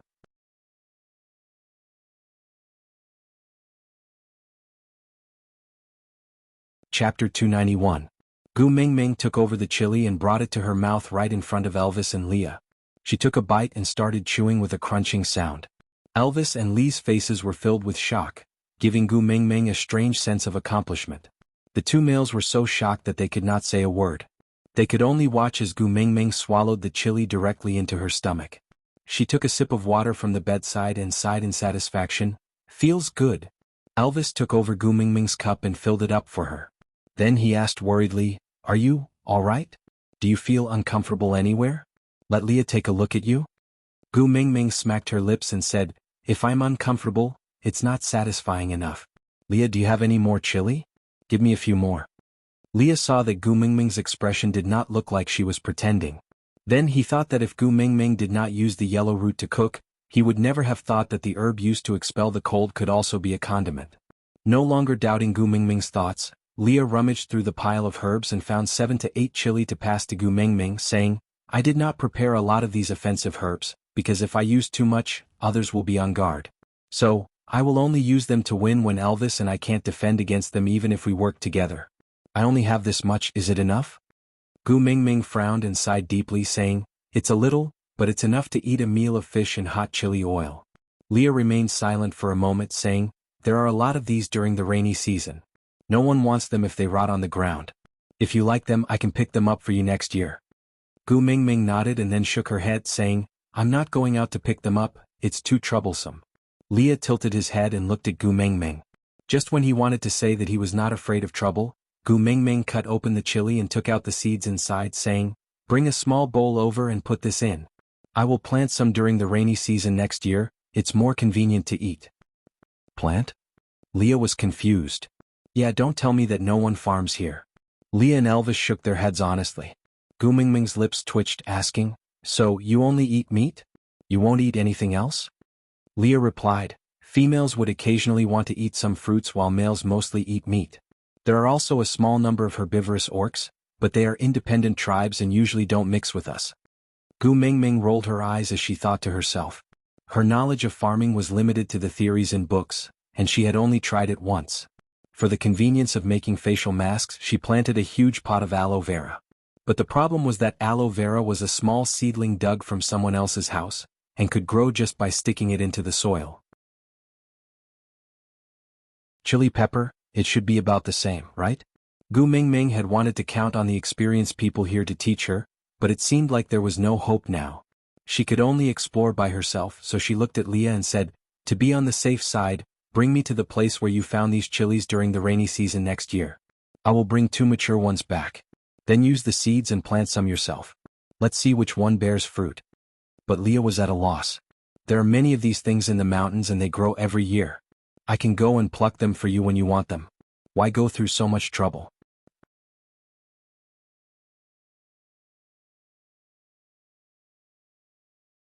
Chapter 292. Leah had originally thought that since Gu Mingming liked this chili, he would help her find more next year so that he could do more things for her. But since Gu Mingming wanted to transplant it, then so be it. As long as she was happy, anything was fine. So even though Elvis and Leah felt that there was no need to transplant it, but since Gu Mingming liked it, they naturally had no reason to object. This matter was settled temporarily. Gu Mingming asked Leah to go to the tree outside the cave to look for the fish that she had yet to marinate, while she brought Elvis to start a fire to boil water. Elvis, ginger slices. Gu Mingming stood by the pot and instructed. Elvis used his fingernails to cut 2 slices of ginger in a practiced manner and passed it to Gu Mingming. Then he sat at the side and watched. Yes, this was the only thing Gu Mingming allowed him to do when he was cooking. Leah carried 2 fish that Gu Mingming had yet to marinate into the cold and walked in. He looked at Gu Mingming and asked, They are already so hard, can they still be eaten? Gu Mingming took over the fish and playfully knocked the 2 fishes against each other, causing some ice shards to fall from the fish. Gu Mingming giggled and turned to look at Elvis, asking, Hubby, can your claws cut the frozen fish? Elvis took the fish from Gu Mingming and looked at her unhappily. Then he grabbed her little hand and placed it on his waist, saying, This thing is too cold, don't take it yourself next time. Gu Mingming smiled sweetly and agreed. Elvis turned his right hand into a sharp claw and slashed at the frozen fish. That frozen fish was like tofu being cut by a small knife, cleanly sliced into pieces. Most importantly, every piece of fish was as thick as the ginger Elvis had cut. Gu Mingming was dumbfounded as she shook her head and clapped. Seeing Elvis turn to look at her, she could not help but give him 2 thumbs up and praised, Hubby, you're too awesome. I won't dare to pull your ears anymore. If you can't control yourself and scratch me, tiske tiske. Elvis retracted his sharp claws and his hands returned to their slender and fair state. He poked Gu Mingming's head and said, My claws and fangs will never be used on you. Don't worry too much. Gu Mingming smiled fawningly. That's right, Hubby loves me the most, Mua. Elvis accepted Gu Mingming's exaggerated praise with a smile. No matter how many times he heard it, it was always useful. Gu Mingming broke the washed chili into pieces and threw them into the pot to cook. She smacked her lips and said, Without the Pishin bean paste, the fish in hot chili oil would definitely not be cooked well. Let's eat hot pot today. Gu Mingming said as she rummaged through Lee's bag of herbs. She found some star anise and cinnamon, but there was nothing else that could be used to make hot pot. So after informing Leah, he took some of these 2 ingredients and threw them into the pot. She then called Elvis to enter the depths of the cave where the cured meat was stored. She found 2 pieces of meat with bones and asked Elvis to shave the meat off. Then she broke the bones into small pieces and placed them into the pot to cook the soup base. Gu Mingming took a deep breath when the rich bone broth was filled with an alluring aroma, before placing the fish into the pot. She used the long chopsticks that Elvis had specially made for her to rinse the meat, then picked up a piece of fish and sent it into her mouth. The fish was caught when it was at its freshest and fattest. The weather was so cold that it felt like it had been placed into a frozen freezer. It did not affect the freshness of the fish at all, and instead, it added a firm and chewy texture to it. When the piece of fish entered her stomach, the spicy sensation instantly whetted Gu Mingming's appetite. Her index finger moved as if all the blood in her body was boiling. Aside from the topic, today's update had ended and it was the last explosive update during the PK period. If I pass, I will continue with 6 updates tomorrow. If I don't win, then,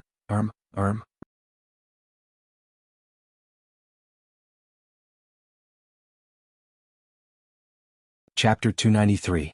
Unfortunately, Gu Mingming had eaten too much without knowing the limits of the food. In the end, her stomach could not take the stimulation and she vomited out everything she had eaten. Not only the fish hot pot, but also the Xueling fruit that Leah had brought back after searching for 3 days outside. Gu Mingming rubbed her deflated stomach and suddenly felt extremely wronged. Such delicious food was wasted just like that? The more she thought about it, the sadder she felt. In the end, she cried so hard that Elvis and Leah were so anxious that they could not do anything about it. Gu Mingming's emotions fluctuated more and more. As her stomach swelled up like a balloon day by day, the uneasiness had a cumulative effect on Gu Mingming. 2 months later, Gu Mingming had reached a stage where she could not get down on her own. She could not bend her back or even lower her head. Although she rarely vomited, the more serious problem was that she could not solve her bowel movement problem by herself. Elvis hugged Gu Mingming every day as if he was hugging a child to relieve her bowel movement. It was already shameful when he was peeing, let alone when he was defecating. Every time she went to the toilet, it was an act that refreshed Gu Mingming's shamelessness. Most importantly, Elvis would come back with a serious face to discuss the smell and shape of her bowel movement with Leah, then analyze her health condition. Gu Mingming had a feeling that every time Elvis hugged her to relieve her bowel movement, he would sniff hard behind her to confirm the smell and his eyes would stare at the entire process of her bowel movement without blinking at all. Damn, was it Yao Yao Ling? Damn, I seem to have married a pervert. That night, Gu Mingming did not sleep well. The little fellows were too active in her stomach as if they were fighting for something. Ugh. Gu Mingming frowned, supporting herself with one hand and holding her stomach with the other, trying to sit up. What's wrong? Elvis almost did not sleep for the past few days. He stayed by Gu Mingming's side every day, carefully observing her every move. The babies are too noisy, I can't sleep. Get up and sit for a while. Gu Mingming stretched out an arm for Elvis to support, then leaned into Elvis's embrace. Elvis used his tail as a cushion to make Gu Mingming more comfortable. He placed his hand lightly on Gu Mingming's stomach and felt the little ones rolling around mischievously in her stomach. He frowned and said coldly, "You don't have much time left in the void mother's stomach, so you'd better behave. Because the pain you've caused my wife now when you come out, I'll return it tenfold." But Gu Mingming laughed and pointed at Elvis's brow. "You really have the ability to threaten your own son?" Elvis's expression was rather solemn. His heart ached as he stroked the hair on Gu Mingming's forehead. "If I had known from the start that pregnancy would cause you so much trouble, I would have shot them to the ground." Gu Mingming laughed even harder. But with this laugh, her stomach started to hurt. Frowning, Gu Mingming turned around to ask Elvis, "How long have I been pregnant?" Elvis wiped the fine beads of sweat off Gu Mingming's forehead and replied, "Counting the days, it should be a day or 2. She should be giving birth soon." Gu Mingming came to a sudden realization. These little wolf cubs are not playing. They're ranking in my stomach to see who's going to be the boss. Aside from the topic, thank you to the little baby from Xiaoxiang Academy, Feng Yu Huang, for the flowers.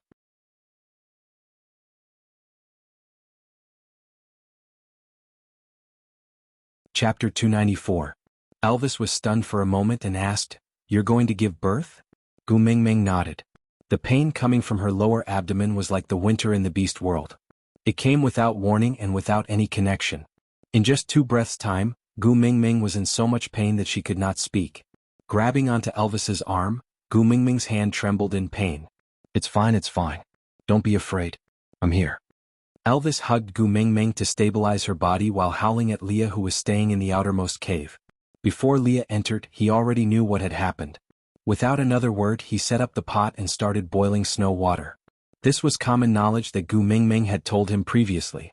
After the water boiled, he walked over and helped Elvis hug Gu Mingming's upper body. He used his tail to cushion Gu Mingming's waist so that Gu Mingming's waist did not need to be hung. Elvis held onto Gu Mingming's hand tightly, allowing her nails to dig into his flesh. However, he told her calmly and firmly, "It's all right, don't worry, I'm here."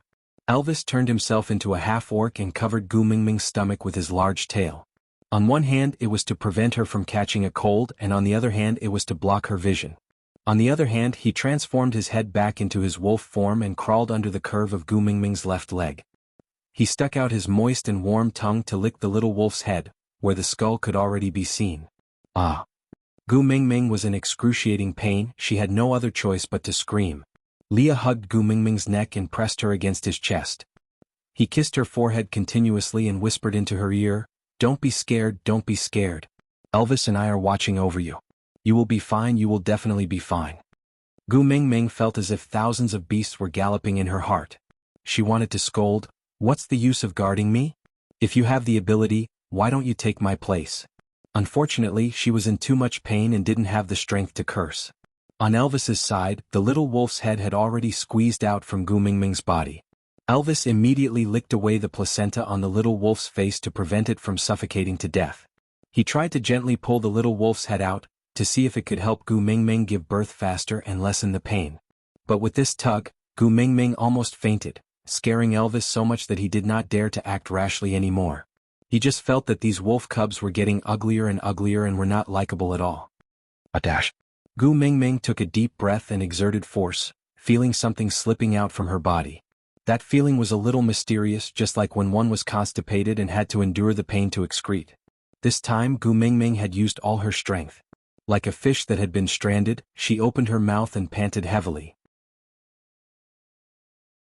While she was not in so much pain, she tilted her head and asked Elvis in a weak voice, "Hubby, are you done giving birth?" Elvis used his fastest speed to bite off the little wolf's umbilical cord, then licked the little wolf that was covered in blood clean. Turning his head back to human form, he sat up straight and used his other hand to grab the back of the little wolf's neck, bringing it in front of Gu Mingming. "The first one is born. It's not like you, it's so ugly." Gu Mingming let go of Elvis's hand and stretched both her hands forward to catch her first child. This feeling was very strange.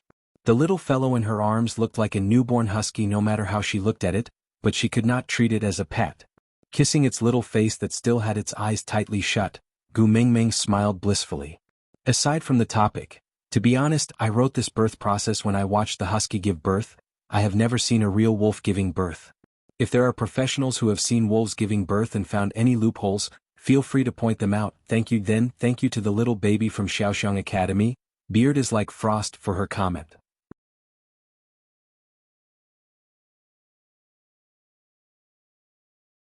Chapter 295. Just as Gu Mingming wanted to tease her child, another wave of pain came from her lower abdomen. Gu Mingming frowned and glared at Elvis angrily. "There are more?" Elvis nodded and replied, "Look at this stomach, there are at least 2 more. Elvis, divorce. I don't want to give birth anymore." Gu Mingming shouted, but at the same time she started to exert force with all her might. With the first opening the way, the birth of the second one was obviously much smoother. Although Gu Mingming was still in so much pain that she could not speak, the pain coming from her lower body was not as heart-wrenching as when she gave birth to the first one. Maybe it was because she was in too much pain that she became numb. No matter what, this was a good thing for Gu Mingming. Elvis's actions were swift as he licked the embryonic membranes clean one by one. Then, as if he was carrying old Wang's newborn huskies next door, he captured them one by one and placed them in front of Gu Mingming. He let Gu Mingming take a look at them before lining them up beside the first one, not allowing Gu Mingming to hug them anymore. Finally all 3 were born. Gu Mingming heaved a sigh of relief and asked carefully, "This time, there are no more, right?" Elvis raised his head and looked at Gu Mingming with a face full of blood. He pursed his lips and answered, "There should be 1 more." Gu Mingming grabbed the water bowl at the side and smashed it on Elvis's head.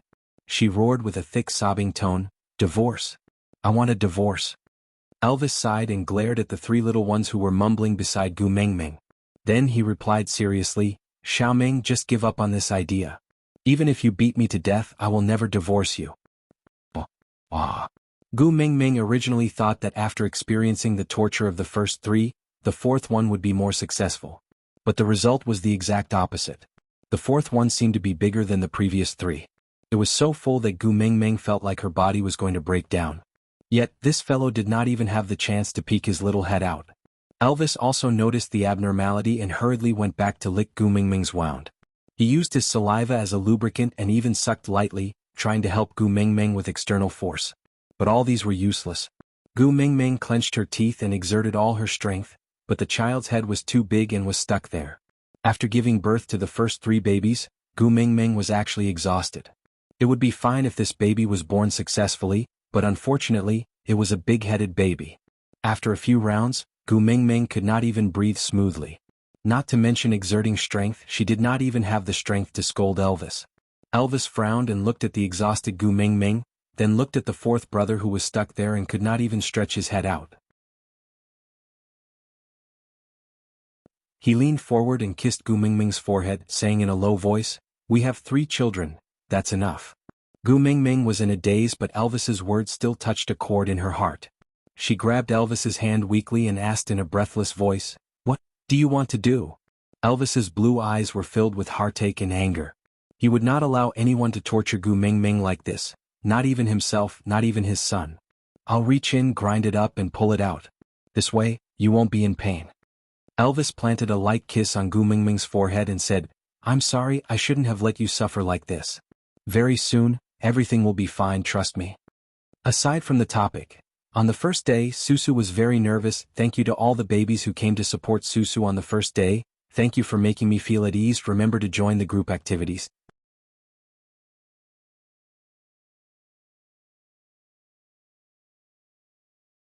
Chapter 296. No. Don't. Gu Mingming grabbed onto Elvis's hand. She did not know where she got the strength from, but she gripped onto Elvis's wrist tightly like a pair of pliers. Her curved eyebrows were knitted into a dead knot. She clenched her teeth and persisted in exerting strength again and again. Her face was pale and Gu Mingming clearly could not hold on any longer. "Xiaoming, I love you." As Elvis spoke, he had already turned his hands into wolf claws and reached towards the little wolf cub stuck in Gu Mingming's body. Gu Mingming clenched her teeth and growled with a hoarse voice, "If you dare to touch my child, I will die in front of you." Elvis froze and did not dare to move. He clenched his teeth but could not do anything to Gu Mingming. She had pinched his weak spot, making it impossible for him to resist. Seeing that Elvis had given up on harming the baby, Gu Mingming was slightly relieved. Trying her best to ignore the pain coming from her lower body, Gu Mingming adjusted her breathing again and again. When she felt that her energy had recovered slightly, she then said to Elvis, "Use your claws to cut open my flesh at the place where the baby is stuck. Be careful not to hurt the baby's head. This way he can be born smoothly and I won't have to suffer so much." Elvis frowned and looked at Gu Mingming without moving. "Listen to me. Where I come from, this is called a lateral incision. It's a very common fertility measure." Elvis was still frowning. After staying silent for a long time, he said, "I can't hurt you." Gu Mingming was really speechless. She struggled to straighten her body with all her might and hugged Elvis's head with one hand, pulling him in front of her. She pressed her forehead against Elvis's and said, "If you don't do this, the child and I will both die. Just a small cut on me now and the baby and I will be safe. You're not hurting me. You're saving me and the baby." Elvis frowned, but he could not resist Gu Mingming's pleading gaze. In the end, he nodded and laid between Gu Mingming's legs again, aiming his sharp wolf claws at the place where the baby's skull was stuck. Elvis's gaze was deep. He was hesitating. Should he choose to kill the baby so that he would not hurt Gu Mingming and bear her hatred? Or should he listen to Gu Mingming and cut open her flesh to let this evil creature be born? "If you dare touch my child, I will kill myself in front of you." The image of Gu Mingming roaring with bloodshot eyes replayed in Elvis's mind. He was not afraid that Gu Mingming would hate him, he was not afraid that Gu Mingming would do anything to him, but he was afraid that she would hurt herself. The sharp nails trembled as they cut into Gu Mingming's flesh. Blood flowed down from the wound. Gu Mingming grasped the timing due to the pain and exerted force, almost fainting from the pain. But luckily her lower abdomen was empty. She knew, that the last baby had been born safely. Although Elvis was unwilling, he still licked this child who had caused Gu Mingming so much suffering, before placing him beside the other 3 little ones. Gu Mingming had already fainted from exhaustion. Elvis's heart ached as he took her from Li's arms. Without her bulging stomach, she was so light that she seemed to be weightless. This made Elvis feel extremely uneasy. He liked the chubby Gu Mingming more. He would rather have her twist his ear domineeringly and call herself queen than to have her quiet and lifeless like a doll whose soul had been hollowed out. Glancing at the 4 little ones sleeping quietly at the side, Elvis's emotions were extremely complicated. Aside from the topic, thank you to the little baby from Xiaoxiang Academy Huiyan-chan, for the diamonds and flowers. At the same time, congratulations to the baby for becoming the first scholar in this article, thank you. Also, thank you to the little babies from QQ reading The Long Winter, and The Rest of My Life, for their 99 reading points.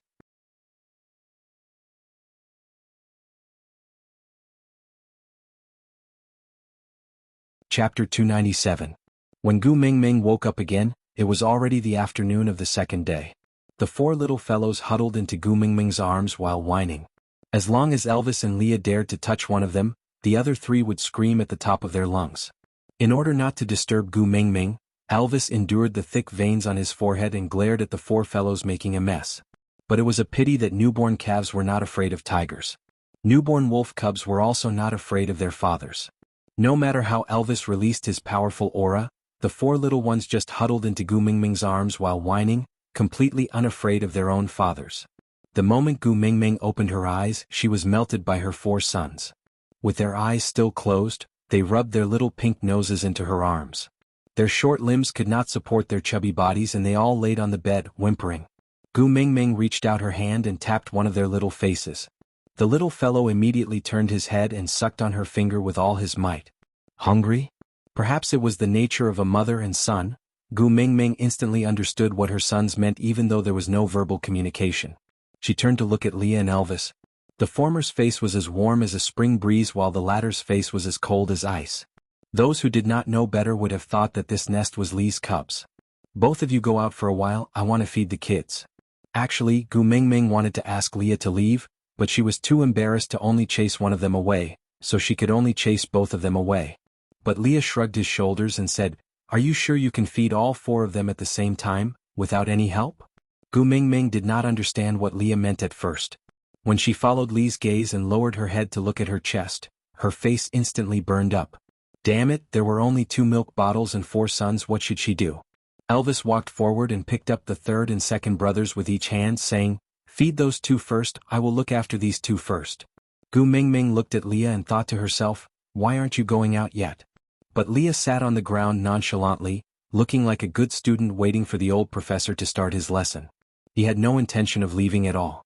Gu Mingming held it in for a long while and the 2 sons in Elvis's arms wailed even more miserably, as if Elvis was not their father but a human trafficker.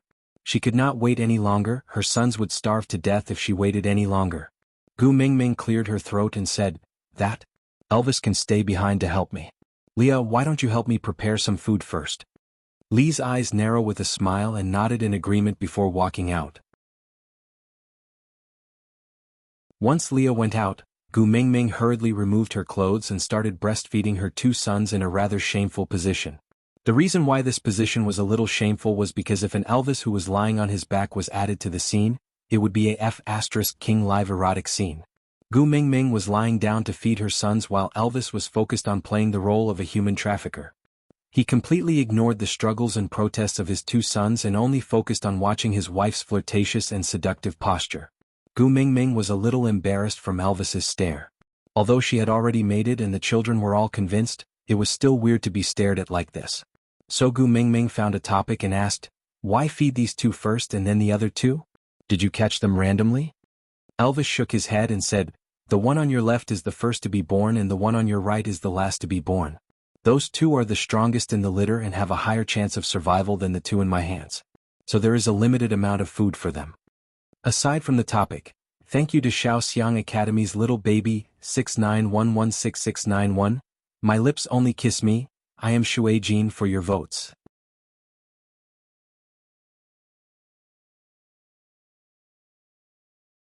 Chapter 298.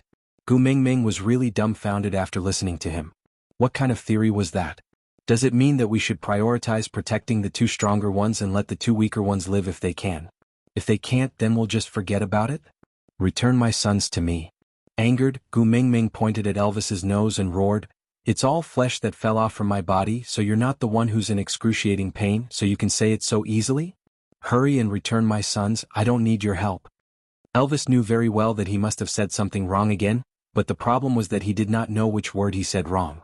In order to not make Gu Mingming even angrier, he obediently placed the second brother and the husband back on the bed. Gu Mingming circled her arms and the two that were carried away by Elvis flew into her arms. They raised their heads and howled like babies. Even if Gu Mingming did not understand what they were saying, she could roughly guess that their sons were complaining. So she kissed them one by one and coaxed them gently, "Don't be afraid, Mummy is here. You may have a fake daddy, but it's all right, Mummy will protect you. Be good, it'll be your turn after brother and brother finish eating." The first brother seemed to have understood Gu Mingming's words. He smacked his lips and let go of Gu Mingming's chest. He flipped over and rolled to one side, giving up his spot to his brother. The two children's hands and feet were weak, and they could only wriggle forward to fight for the only position available. Gu Mingming could not really tell whether it was the second brother or the third brother who managed to snatch it. Anyway, there was only one left and he did not manage to snatch it. Feeling extremely wronged, he laid on Gu Mingming's chest and twisted his soft body, howling in a childish voice. The fourth brother had no intention of moving away and continued sucking with all his might with his cheeks puffed up. Gu Mingming saw that the chest had already been stuffed down. If someone else did not come up, the one who had not eaten would definitely starve. So she gently held onto the fourth brother's butt and pried him away from her chest. But this little ancestor was like a powerful suction cup. He stretched his neck out and sucked in his mouth, refusing to let go. Gu Mingming's breasts were hurting from the pull. She took a deep breath and smacked the little butt of the fourth brother, saying, "Brothers have to take care of each other. If you don't let go, I will be the last one to feed you in the future. When the time comes, your other brothers will also protect their food like you, and you can only starve." She did not know if the fourth brother understood Gu Mingming's words, or if he was full, or if it was simply because he was pulled too far away and could not reach. Anyway, the moment Gu Mingming finished speaking, he let go. Gu Mingming placed him on the bed and the little fellow rolled to the side of the first brother. He rested his chin on the back of the first brother and yawned lazily. Kicking his chubby legs, he fell into a deep sleep. The second brother and third brother were eating happily when Leah came in with a stone pot. He was still smiling and glanced at Elvis, who was left to the side, giving him a sympathetic look. Then, he directly brushed past Elvis without any intention to speak up for him. He directly placed the pot on the fire and stirred it while saying, "The appetite of wolf cubs is very big. No matter how much milk you have, you will not be able to feed these four little fellows. I used the bones to boil some soup. You and the babies can drink some to replenish your nutrients. When the rainy season comes next year, I will go to the mountains to catch a female wolf for you to breastfeed."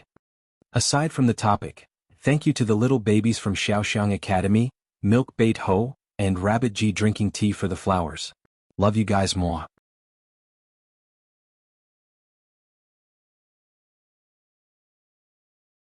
Chapter 299. Gu Mingming was still kneeling on the bed in a breastfeeding position, while the second and third brothers were still drinking milk with gusto. Damn it, Leah walked in so naturally, making Gu Mingming feel embarrassed even if she screamed. She pulled a piece of beast skin to cover herself awkwardly, then glared at Elvis, who was still in a reflective state but still did not know what he did wrong. Leah scooped the meat soup into a small bowl and a larger stone plate. He placed the stone plate beside the bed, then picked up the first and fourth brothers with each hand and placed them beside the stone plate. She did not know if it was because they were full from drinking milk or because the taste of the bone soup was not as fragrant as their mother's milk, but the two little fellows were completely indifferent to the bone soup.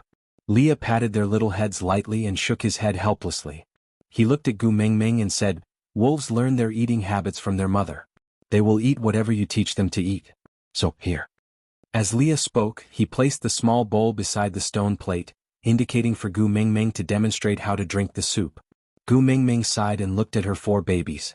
With her small body, she really could not feed them to their fullest, so she used one hand to support her body and the other to pick up a small bowl to finish the soup.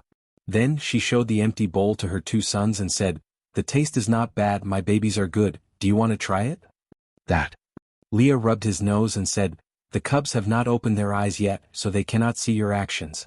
Their senses are mainly through the flow of air and the contact of their bodies. Holding a bowl with one hand is too difficult for them. They won't be able to learn it." Gu Mingming looked at Leah with a dumbfounded expression, completely unable to understand what he meant. Leah knelt beside Gu Mingming in a seductive manner, then lowered his head and stuck out his tongue to lick the side of the bowl lightly. Then he used his head to nudge the first brother. Unfortunately, the first brother did not appreciate it at all and had no intention of learning at all. He just twisted his body and snuggled into Gu Mingming's arms, then whimpered as if he was complaining to his mother that there was a weird uncle who kept touching his body and it was so annoying.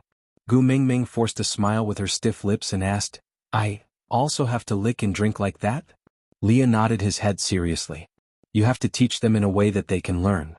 Gu Mingming looked at the two little fellows in the beast's skin who were howling in protest because they could no longer suck milk. She hardened her heart. What was Face worth? Compared to his son, self-esteem and whatnot were simply too weak, okay? Gu Mingming tidied up her clothes and removed the beast's skin covering her body. She gently picked up the two little ones who had not eaten their fill and placed them at the side of the stone plate. The five of them formed a circle that looked like a sunflower. Gu Mingming suppressed her strong sense of shame and stuck out her pink tongue to lick the plate lightly. Then she looked at her four babies in anticipation. Unfortunately, the little fellows completely did not understand what was going on and still had a look of disdain on their faces. They had no intention of learning from their mothers to drink the soup. The third brother even screamed at Gu Mingming, clearly wanting to drink milk. Gu Mingming looked at Leah helplessly. Leah leaned back next to Gu Mingming and once again demonstrated the action of licking the soup.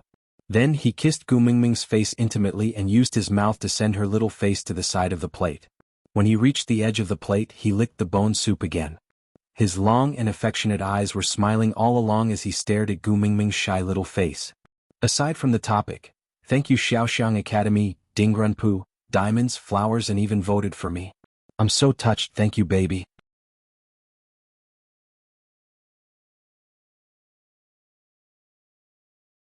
Chapter 300. Gu Mingming blushed and retracted her gaze. She pursed her lips and followed Li's example. She first licked a mouthful of the bone soup, then kissed the little face of the youngest lying beside her. She used her mouth to push the little head of the youngest towards the side of the plate, then licked the soup on the plate lightly. She did not swallow it, but used her tongue that was still wet with the soup to lick the little mouth of the youngest. The youngest stuck out his tongue to lick his own mouth, as if he was quite satisfied with the taste, so he lowered his head to lick the soup. The sensitivity of his little tongue was much stronger than Gu Mingming's, and he enjoyed the soup with a loud smack.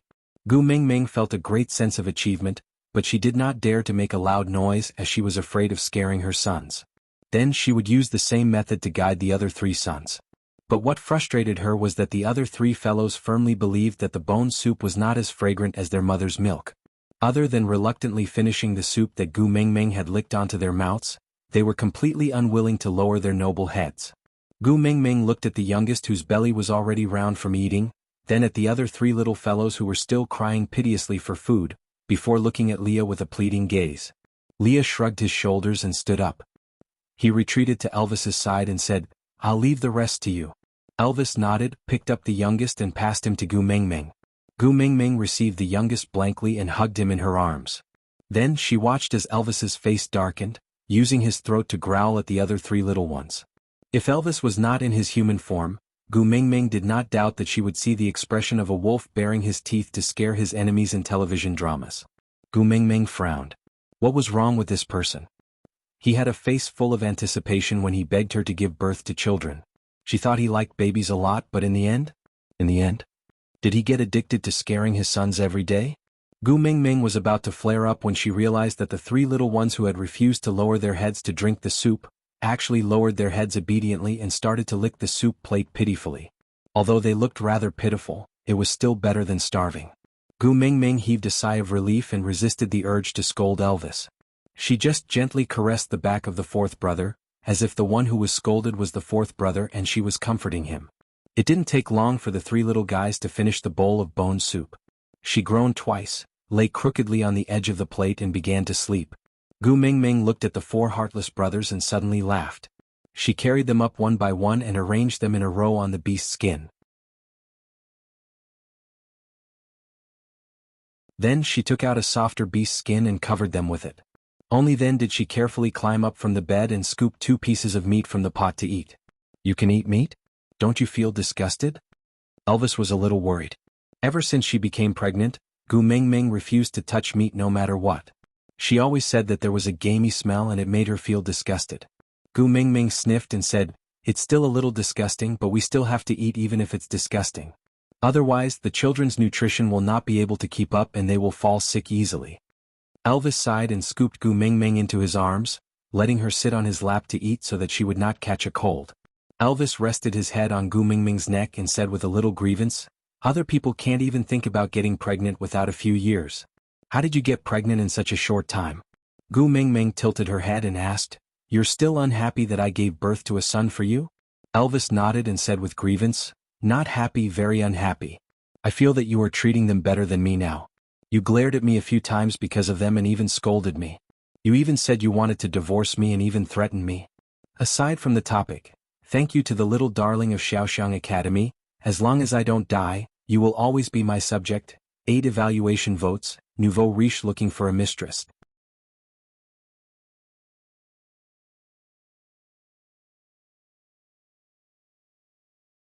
Chapter 301. The corners of Gu Mingming's mouth twitched, not knowing whether to cry or laugh. "Hey, Elvis, do you still want your black-bellied and bloodthirsty boss image? Can you still be saved when your image has collapsed to this extent?" Elvis hugged Gu Mingming, his voice carrying a tinge of grievance. He wagged his black, gilded tail twice, looking like a husky that destroyed his house. He rested his chin on Gu Mingming's shoulder and tilted his head outwards, facing the side of Gu Mingming's face. He whispered into her ear, "Most importantly because of them, I have not touched you for 2 whole months. Cough cough." Gu Mingming choked on the mouthful of meat soup she just drank because of Elvis's words. She looked at Elvis who was begging for sex with her with a face full of shock. Gu Mingming did not doubt that having sex with Elvis was even more painful than giving birth to the 4th brother. Just thinking about it, Gu Mingming felt the tear in her lower body starting to hurt again. She frowned and said with a weak voice, "I have to go through confinement, it still hurts now." Elvis nodded his head pitifully and said, "I know, Leah told me when he was stitching you up. Your healing ability is not as good as a male's and this wound needs at least 1 to 2 months to recover. Even if it recovers, you can't mate for now." As Elvis said that, he looked at his 4 sons who were sleeping soundly on the bed with snot coming out of their noses. The disdain on his face was especially obvious. Gu Mingming was in a state of confusion. She looked at Elvis in a daze for a long time before asking, "You said, Leah stitched me up?" Elvis nodded and said, "Yes, it's the place where you made me cut.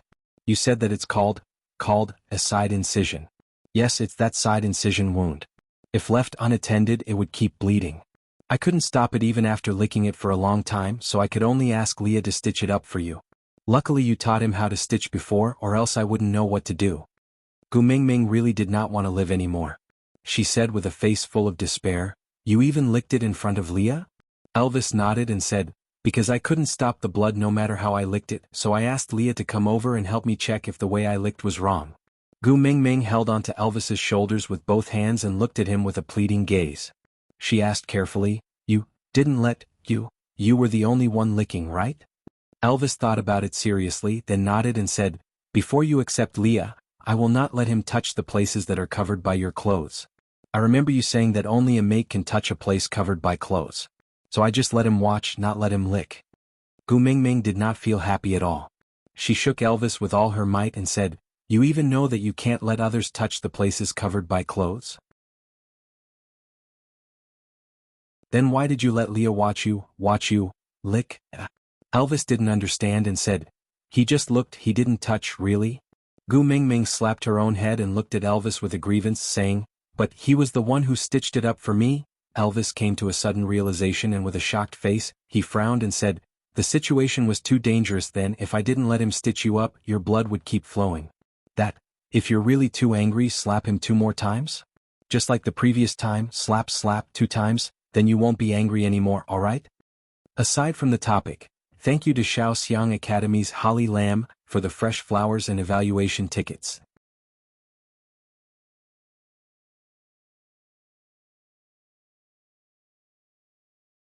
Chapter 302. Gu Mingming watched as Elvis imitated the way she slapped Leah the last time and felt like crying. She gave Elvis 2 slaps in the air and said, "Damn it, I should slap you to death first."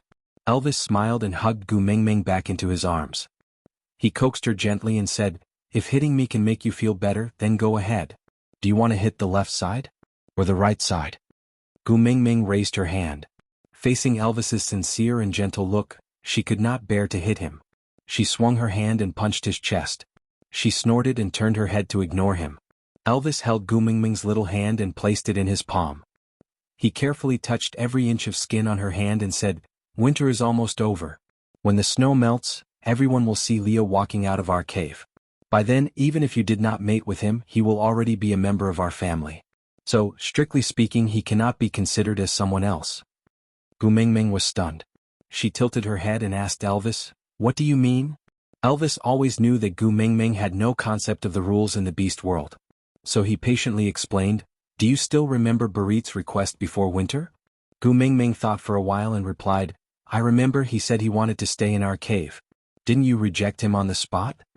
Elvis nodded and said, "I rejected him because I know you don't want to mate with him and you don't have any special feelings for him. So I cannot let him enter our cave. Because once he winters in our cave, it means that he is a member of your family that you have accepted. It's just that his status is extremely low and he does not have the right to mate with you. He can only be used as hunting labor during the rainy and dry seasons to provide food for the family. During winter he will be used as your food reserve. This way no female in the tribe will be willing to mate with him. If he regrets one day and wants to leave this status, he can only leave Saint Nazir and find a new tribe. However, there are very few tribes that are willing to take in single males. Moreover, if you meet someone who left you after knowing that he had been your food reserve, no female in the new tribe will be willing to mate with him. Even if they have already mated, there is a high possibility that they will be abandoned. So, generally speaking, after entering a family as food reserves, there's basically no way out. The better ones might be accepted by the females and become one of their partners, but such cases were rare. Most of them became food during the winter to provide for the females' hunger and warmth for the season. And what's worse, is that after experiencing countless winters and summers, the females even forget that they have such a male by their side. Then, on a certain hunting day they leave and never return, but no one knows. It's as if there has never been such a person in this world. This is the reason why I didn't agree to Barit entering our cave. If you are unwilling to accept him in the end, then he can only be kept by your side as a pet beast for the rest of his life. With your kindness, in the end, you will either have to accept him or suffer because of your conscience. No matter what, I'm not happy to see it, so I rejected him." After listening to Elvis, Gu Mingming remained silent for a long time. She slowly turned her head towards the direction of the cave entrance and said softly, "But I let Leah stay in."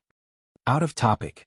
Thank you Xiaoxiang Academy Yunyang Xian, for the flowers, I love you.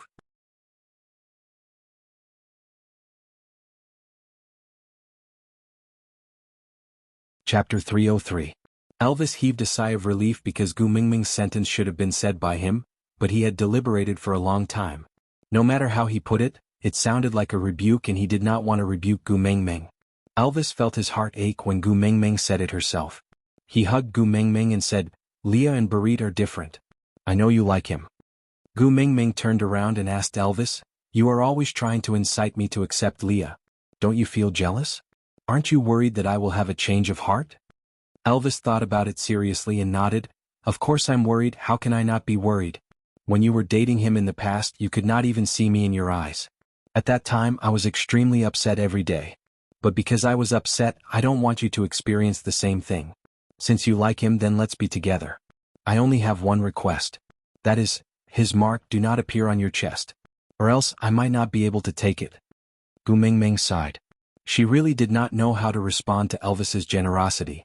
She thought about it and said, "Why don't we ask Leah to leave before winter ends? That way no one will know that he has been staying in our cave for so long." Elvis looked at Gu Mingming and smiled. "Looks like pregnancy makes one foolish for 3 years is true." "Yes." Gu Mingming glared at him. Elvis immediately shut his mouth and changed his words. "Did you forget that Ian from the Eagle Owl tribe came to our cave before? Although the Birch tribe's sense of smell is not as good as ours, their eyesight is extremely good. I heard that no detail can escape their eyes. He stood at the entrance for so long that day and probably knew that Leah was staying in our cave. Unless Leah and I kill all 32 of them now and leave no one alive, we can't hide the fact that Leah is staying in our cave during winter. Gu Mingming bit her lower lip and kept quiet. She raised her head again and looked at Elvis helplessly. I only hoped that he could save you, so when he suggested staying here, I agreed without a second thought. I didn't know things would turn out like this. Even if you and I join hands, it is almost impossible to kill 32 eagle owls at the same time. Don't forget they can fly. As long as he ascends to the heavens, there's nothing we can do. Leah was already leaning against the entrance of the cave. He tilted his head and looked at them with a faint smile. Gu Mingming felt guilty and lowered her head. Leah, I'm sorry. Leah took 2 steps forward, hugging his knees as he squatted down. He accommodated Gu Mingming's height and looked straight into her eyes. His long and affectionate eyes were filled with seriousness. His large furry tail swayed behind him, one black and one white, reflecting off Elvis's tail. His 2 pure white fox ears were on top of his head. His demon-like posture was filled with an immortal aura that was not tainted by dust. It was so clean that it was like a gust of wind that blew through the snow. It was so cool that one did not dare to breathe, afraid that they would pollute the air. I've said it before. I want to hear your confession more than an apology. Leah looked at Gu Mingming seriously. His smile was so gentle that it made her heart ache. In order to not make you hate me, I have been working very hard to guard the boundaries you mentioned. No matter how much I want to hug you, I can only hug myself like this. I clearly want to kiss you, but I can only look at you from afar. I feel very satisfied to be able to do something for you. But if you still won't allow me to stay. Aside from the topic, thank you for the 20 diamonds from Xiaoxiang Academy's Bloodstained City. Currently, you are the person with the highest fan value in Wunwen and also the second scholar in this article. Thank you, baby, for your support.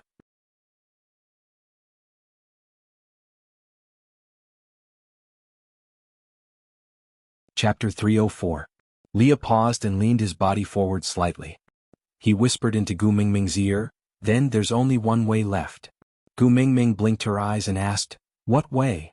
Leah pursed his lips and his slender fingers brushed across his chest. He said in an inviting tone, eat me before the snow melts. What nonsense are you talking about? Gu Mingming stood up immediately. But because she stood up too quickly, she felt a little dizzy. Her vision blurred and she almost fell. Leah quickly caught Gu Mingming and smiled, I finally got to hug you again. It's enough for me to hug you like this once before I die. Lee's smile was very gentle, so gentle that it made one feel hopeless. Gu Mingming's heart was throbbing in pain. She calmed herself down and stabilized her hands. She pushed Leah away and said, is there something wrong with you? I haven't even finished eating the food in this cave, why would I eat you? Do you think I'm a skeleton spirit? Leah tilted his head and touched his heart as if he was wronged. He said, but I heard that the heart of a snow fox has the effect of prolonging one's life.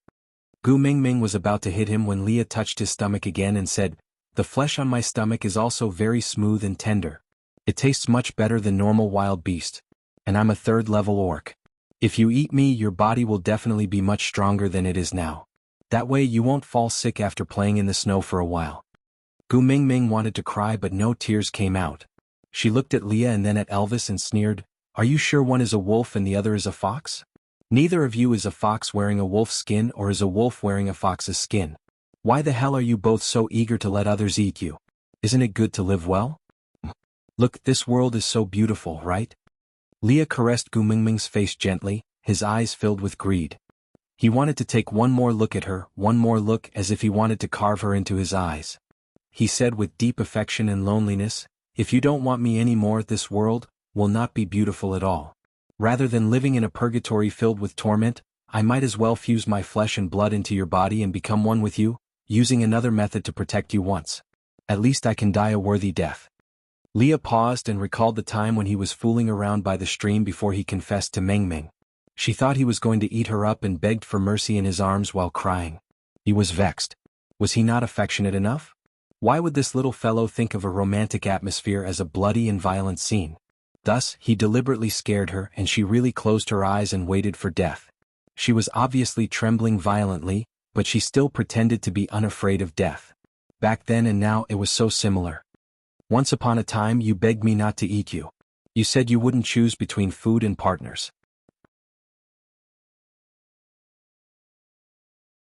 Leah said while caressing Gu Mingming's neck.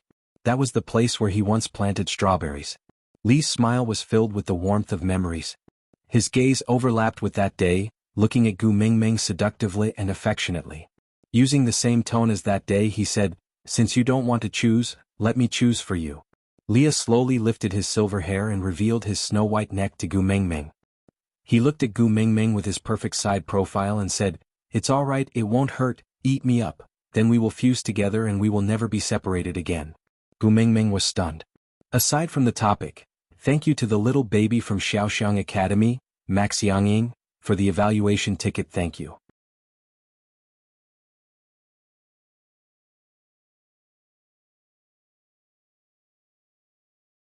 Chapter 305. Gu Mingming remembered that Leah had said that to her before. But at that time, sighing, Gu Mingming pushed Leah away and said, "Stop fooling around, you know I won't eat you." Leah was very dejected, as if he was very disappointed with Gu Mingming's unparalleled ability. He patted his stomach and muttered to himself, "It should be delicious, why don't I like it?" Gu Mingming was really speechless. First it was Barit, then Elvis, and now Leah was the same. What was wrong with the males in the beast world? The boundless world was rich in resources and there were so many things to eat, why did they have to suggest others to eat them? Did they think they were mantises? Gu Mingming returned to Elvis's arms and looked up at Leah, saying, "Sit down, let's eat something together." Leah nodded and sat cross-legged beside Elvis. He placed his elbows on his knees and his hands on his cheeks. He looked at Gu Mingming and smiled, saying, "Are you trying to feed me until I'm fat before eating?" Gu Mingming raised her little fist and made an action as if she was going to hit someone, saying, "Don't provoke me, I just gave birth and can't take fright. Don't keep telling me scary stories about people eating people. If you scare me until I lose my milk, I will fight you for my sons." Leah shrugged his shoulders and finally avoided this topic. Gu Mingming scooped a big piece of meat from the pot and passed it to Elvis, saying, "You took care of the 5 of us for an entire day and I didn't see you eat anything. I must have tired you out when I was pregnant previously, right?" Elvis did not reject her because winter was really about to end and the food stored in the cave was enough for them to eat until the rainy season when their prey would come out. In order not to waste food, Elvis always chewed the bones and swallowed them, because he realized that cooked bones were much easier to digest than raw ones. Rather than throwing them away, he would rather eat them. So most of the time he would secretly pick up the leftover bones from Gu Mingming and eat them, so as to save as much food for Gu Mingming. Gu Mingming was also used to Elvis's way of eating bones without spitting out the bones, so she would usually choose those with more meat and less bones for Elvis to eat, afraid that he would suffer from indigestion and end up with stones. Elvis swallowed his food and kissed Gu Mingming's little face. "Compared to your suffering, how can my suffering be considered as any hardship?" Gu Mingming smiled, feeling very touched. She had an older sister who worked as a white-collar worker in a company before she got married. Her monthly salary was less than 10,000. And she was very confident wherever she went. Not long after they got married, she got pregnant. Her husband wanted her to stay at home to raise the baby, and she agreed. However, once she quit her job, it would be difficult for her to go back to work. When she was pregnant, she had to wait to give birth. After giving birth, she had to wait to go to kindergarten. After kindergarten, she had to wait to go to primary school. However, before the child could go to primary school, her husband had cheated on her. The reason was that he was fed up with his children's crying and his wife's complaints. He even asked his sister, which man would want to go home to see an old woman every day? Little Missy said that she had given birth to a child for him, so how could he be so inconsiderate towards her? The man snorted disdainfully and asked, "Which woman doesn't know how to give birth? This is your duty." That time, the sister hugged the child and gulped down beer, crying to Gu Mingming, "I'm not afraid of suffering with him, I'm not afraid of suffering for him, I'm afraid that he can't see everything I've done. I don't want to live a luxurious life, I just want some words of comfort. That's all." Aside from the topic, thank you to my QQ reading baby, by Ning Lu for your 999 reading points, and thank you for your message.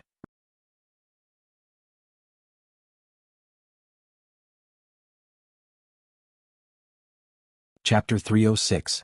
That night, Gu Mingming did not return home. Instead, she stayed in the hotel with her drunk sister and helped her take care of her young son. But the next day, Gu Mingming was woken up by the police. A bone-piercing cold wind blew in through the open window. And that window was the exit that the sister had used to escape from this hopeless world with her child. Gu Mingming sighed. She did not know why she would suddenly recall this memory. She just felt a little disappointed. She looked up at Elvis and said, "Thank you for seeing everything I did. Thank you for comforting me." Elvis sharply sensed that Gu Mingming's emotions were not right. He kissed her lips lightly and asked, "What's wrong?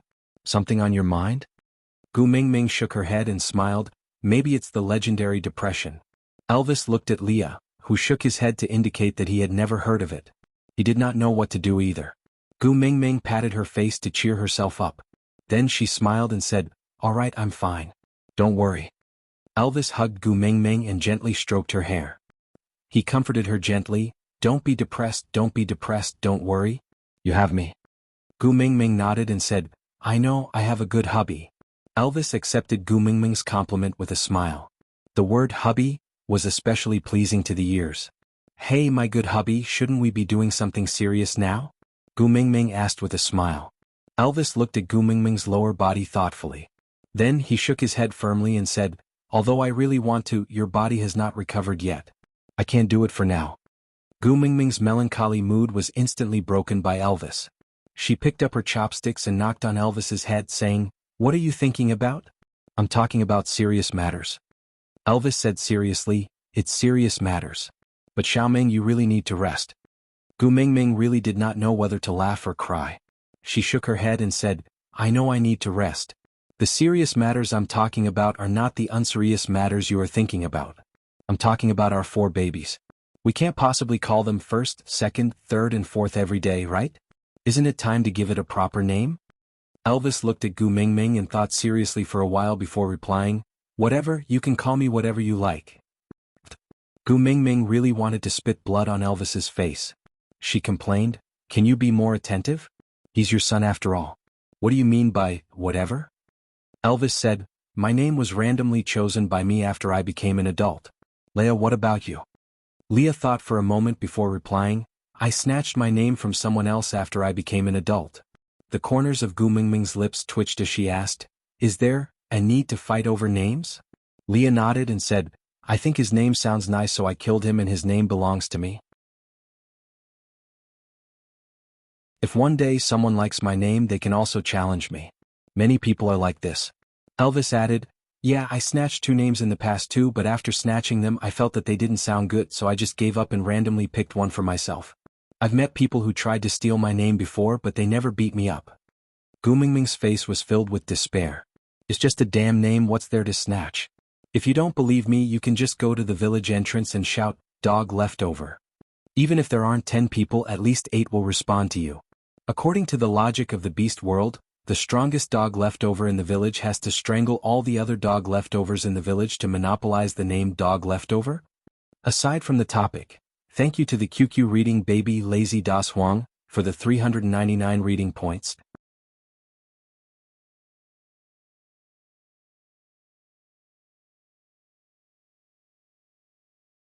Chapter 307. Gu Mingming looked at her 4 sons with snot dripping from their noses and fell into a deep dilemma. What if the name was too nice to hear? Would he be kidnapped like the son of a rich man or something? Scenario: XXX, ask your mother to hand over your name or else I will bite you to death. Gu Mingming shook her head, feeling like her life was about to collapse. Sighing, Gu Mingming turned to look at Elvis and held his hands with both her hands. "Hubby, you will protect our sons, right?" Elvis looked at the 4 little ones and said in disdain, "Male cubs can protect themselves, I will only protect you." Gu Mingming nodded. "That's good. You protect me and I will protect my sons. If anyone dares to snatch my sons' names in the future, you will help me to send them flying, all right?" Elvis was a little dizzy from Gu Mingming's words, but he nodded instinctively. "All right, I will listen to you." Gu Mingming felt more at ease and heaved a sigh of relief. Just as she was about to say something, she turned to look at Leah. She thought for a moment and asked, "Leah, I heard that you are quite close with the beast deity?" Leah sneered. "You are more familiar with the beast deity? I heard that the beast deity is your beast father." Gu Mingming slapped her thighs in joy. "That's right. The beast deity is my beast father and also my son's grandfather. Who dares to snatch the beast deity's grandson's name? I will go home and complain to my dad and ask him to take care of these demons." Gu Mingming was completely relieved at that thought. She said in a refreshed manner, Come, let's brainstorm and name our 4 little ones." Leah shrugged.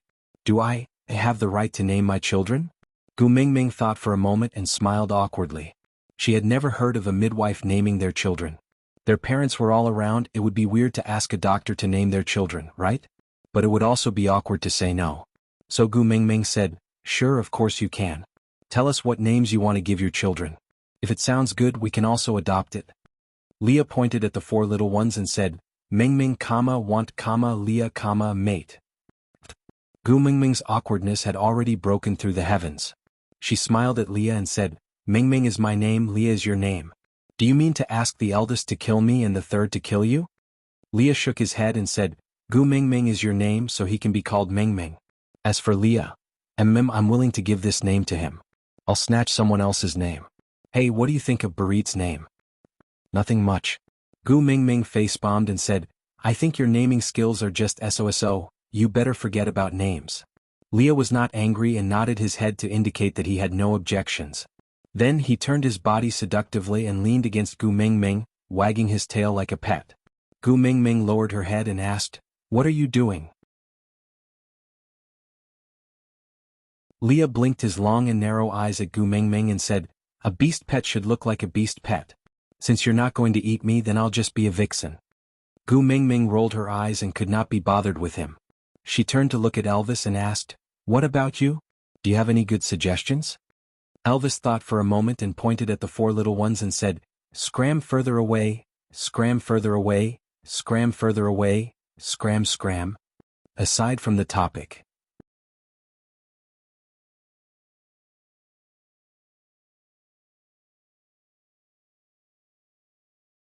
Chapter 308. Gu Mingming deeply felt Elvis's disdain towards the 4 little ones. She started to reflect, did she neglect Elvis after giving birth to her sons? But it had only been a day since she gave birth to her sons. Did Elvis need to hold such a deep grudge? Elvis saw that Gu Mingming did not seem to be very satisfied with this name, so he thought for a while and said, "From me, wife, beside, scram." Gu Mingming patted Elvis's shoulder and said, "Don't worry, even if I have sons, I will still love you the most.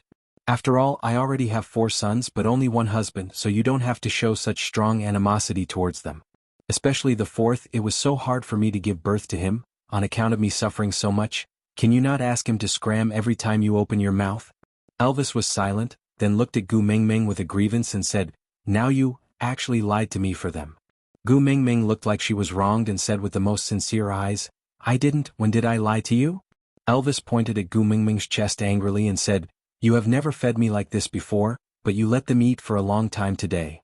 Gu Mingming almost choked to death by her own saliva and her face instantly turned red as she punched Elvis. Then she looked awkwardly at Leah, who was lying on her knees and looking up at her. Leah seemed to be thinking about something, then his lips curled up and he flipped over to lie on his back, asking Gu Mingming, "Do you still lack sons? The ones with big furry tails?" Gu Mingming laughed coldly and thought to herself, "Damn it, you still wanted me to call you daddy yesterday and now you want to call me mommy? What kind of seniority is this?" Gu Mingming slapped Lee's face and said, "I am tired, I need to sleep for a while. I will think of the names after I wake up." As Gu Mingming said, she stood up from Elvis's arms and walked towards the bed. She did not even take 2 steps before Elvis pulled her from behind. Gu Mingming turned around and saw Elvis looking at her as if he was looking at Chin Shimmy. She said with resentment and hatred, "How dare you say you are not lying to me?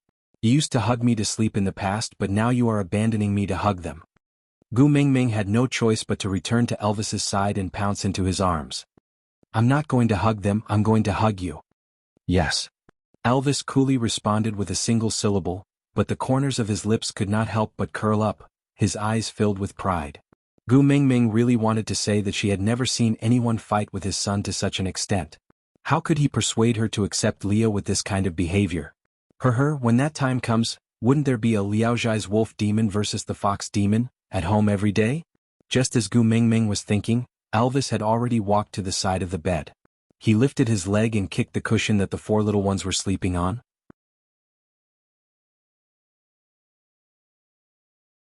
The 4 little ones were like cocktails that slid across the bar counter in a bar, and were kicked to a corner together with the cushion. Elvis laughed coldly. If he had to say a line, it would definitely be, "Small fry fighting with me?" Gu Mingming's heart ached, and just when she wanted to stretch her neck to take a look, Elvis looked at her with a face full of grievance. Gu Mingming thought that since the four little ones did not move at all, they must still be sleeping soundly and should be fine. Thus, she could only smile embarrassedly and lay in Elvis's arms obediently, being an obedient little woman. Elvis then nodded his head in satisfaction. Then he said to Leah, "You sleep on the outside and block her. Don't let Xiaomeng fall onto the ground." Leah smiled and nodded his head. Then the two of them sandwiched Gu Mingming in the middle, one on the left and one on the right.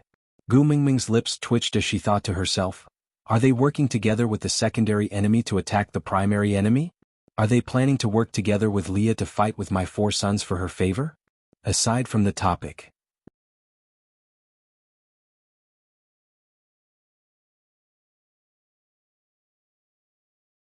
Chapter 309.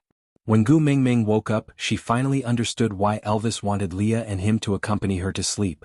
This was a 360-degree isolation belt without any blind spots. The four little ones were really hungry, but they could not climb over the two huge black and white mountains in front of them. Just by getting a little closer, they were either kicked by someone or coincidentally, swept by someone's tail, causing them to tumble out. The moment Gu Mingming woke up, the four little ones screamed at the top of their lungs with their childish voices. Although Gu Mingming could not understand what they were saying, she could tell from their expressions that they were extremely aggrieved. Their cries for food made Gu Mingming's heart melt into water. "Oh my babies, come to mummy quickly." Gu Mingming kicked Elvis away and arched her butt, pushing Leah to the side. Then she opened her arms wide and faced her four sons with a welcoming posture. The four little ones looked as if they had been abducted and sold. When they saw their mummy, they were extremely affectionate. Spreading their four short legs, they rolled and crawled into Gu Mingming's arms. They stuck out their pink tongues and licked Gu Mingming's face and neck crazily. Gu Mingming patted their little heads one by one and comforted them. All right, mummy knows that you guys have suffered." Gu Mingming had only slept for one night, but she could already feel her breasts swelling up badly. Both sides of her chest had hardened and it would hurt at the slightest touch. Gu Mingming laid on her side, with her back facing one male who looked aggrieved and the other gloating. She used the beast's skin to cover her body, then unbuttoned the front of her shirt and carried the two who had not eaten their fill in the morning into her arms to feed them. Although Gu Mingming's chest was in excruciating pain because her sons were using too much strength to drink milk, it was obvious that the milk these children drank was mixed with blood. But looking at her sons' tiny bodies and eager looks, Gu Mingming felt that there was nothing that could not be overcome by clenching her teeth. So, even though she was in excruciating pain, Gu Mingming still had a slight smile of relief on her face. Perhaps this was the legendary saying, "Women are weak but mothers are strong." The fourth brother did not manage to snatch the first prize and was clearly unwilling. He did not care about anything and wanted to snuggle into Gu Mingming's arms, while the eldest brother bit his hind leg and dragged him back. He used his two front paws to pounce on the back of the fourth brother, biting his little ears and then his neck. He did not use much strength and was clearly playing with him. Gu Mingming poked the leader's head with her finger, gently caressing him from the top of his head to his back, before giving him a light pat on his butt.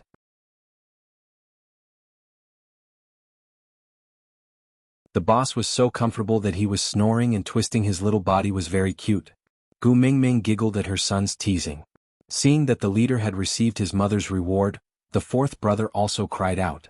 Gu Mingming did not even need to guess to know that he was asking for praise, so she did the same and touched the fourth brother. She then turned to Elvis and said, "Look, most of our elders are sensible." At such a young age, she already knew how to look after her younger brother. "You have the demeanor of an elder brother." Elvis glanced at his eldest son who was acting cute beside Gu Mingming, his face full of disdain. As Gu Mingming's head was turned away, she could not see Elvis's expression clearly. She was only immersed in the joy of becoming a mother for the first time. She looked at her eldest son and thought for a moment before saying, "Our eldest brother is a virtuous brother, let's call him Hada." The word, Ku, originally means beautiful jade, meaning that our eldest brother will become a good young master who is as gentle as jade in the future. When you open it up, it is Wang Ku. With the word, De, it means that he has the virtue of being a king. In the future he will inherit your mantle and become the next great tribe leader. How about that? Aside from the topic.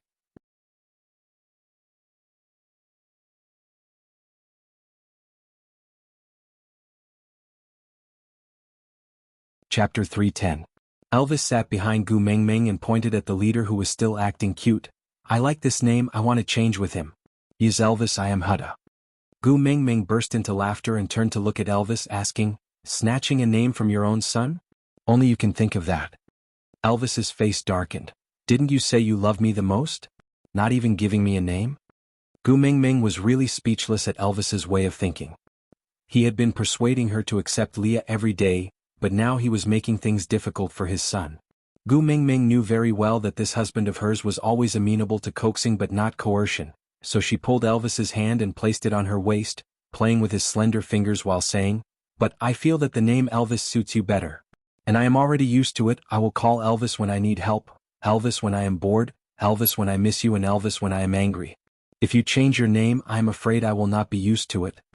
Elvis's expression softened and he held Gu Mingming's little hand, asking, "Do you really think that Elvis sounds better?" Gu Mingming nodded and said, "To me this is the most special name. It carries our memories and my love for you. So this name is unique." Elvis smiled and kissed Gu Mingming's cheek, saying, "If you say it is good, then it is the best." Gu Mingming smiled and asked, "Then are you still going to change your name with Hutta?" Elvis raised his eyebrows and looked at Hutta coldly, saying, "If he wants to be the leader of Saint Nazir, he must first defeat me." "Just him? Wait another 100 years. Gu Mingming scoffed and turned to continue looking at her son. "Baby, what do you think? You will be called Hutta in the future, alright?" Hutta actually did not understand what had happened. He only knew that his mother was very gentle when she called him Hutta, so he cried out happily, making Gu Mingming laugh again. "He said he likes it." Elvis translated. Gu Mingming was extremely surprised and turned to look at Elvis, asking, "You can understand what babies say?" Elvis smiled gently, then rubbed Gu Mingming's little head, saying, "To give birth to these 4 fellows, is my Xiaoming really going to be dumb for 3 years? Tieske, are you asking for a beating?" Gu Mingming glared at Elvis reproachfully, but her serious expression did not last long before she broke into a smile. She pushed Elvis's arm and said, "Hurry up and say it, don't keep me guessing." Elvis pointed at Hutta and said, "He is a wolf." Gu Mingming nodded, indicating that she knew. Then Elvis pointed at himself and said, "I'm also a wolf." Gu Mingming blinked her eyes and said, "But at my place, the sounds that newborn babies make are all meaningless. It's impossible for us to understand them." Elvis leaned close to the side of Gu Mingming's face and licked her little earlobe lightly. Then he blew his warm breath on her earlobe and said gently, "Wolves will never make meaningless sounds, never." Gu Mingming's face was filled with tears. Gu Mingming's heart pounded. They were clearly an old married couple, right? They had already given birth to 4 sons, but she could feel that Elvis's hormones were getting stronger by the day. Just by being so close to him, her heart could not stop beating. Aside.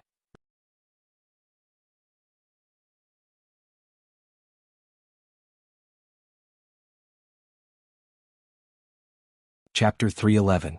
Gu Mingming cleared her throat and pushed Elvis away a little. She swallowed her saliva and secretly heaved a sigh of relief at an angle that Elvis could not see. Then she said, "Alright, since Hutta likes his own name, that's great."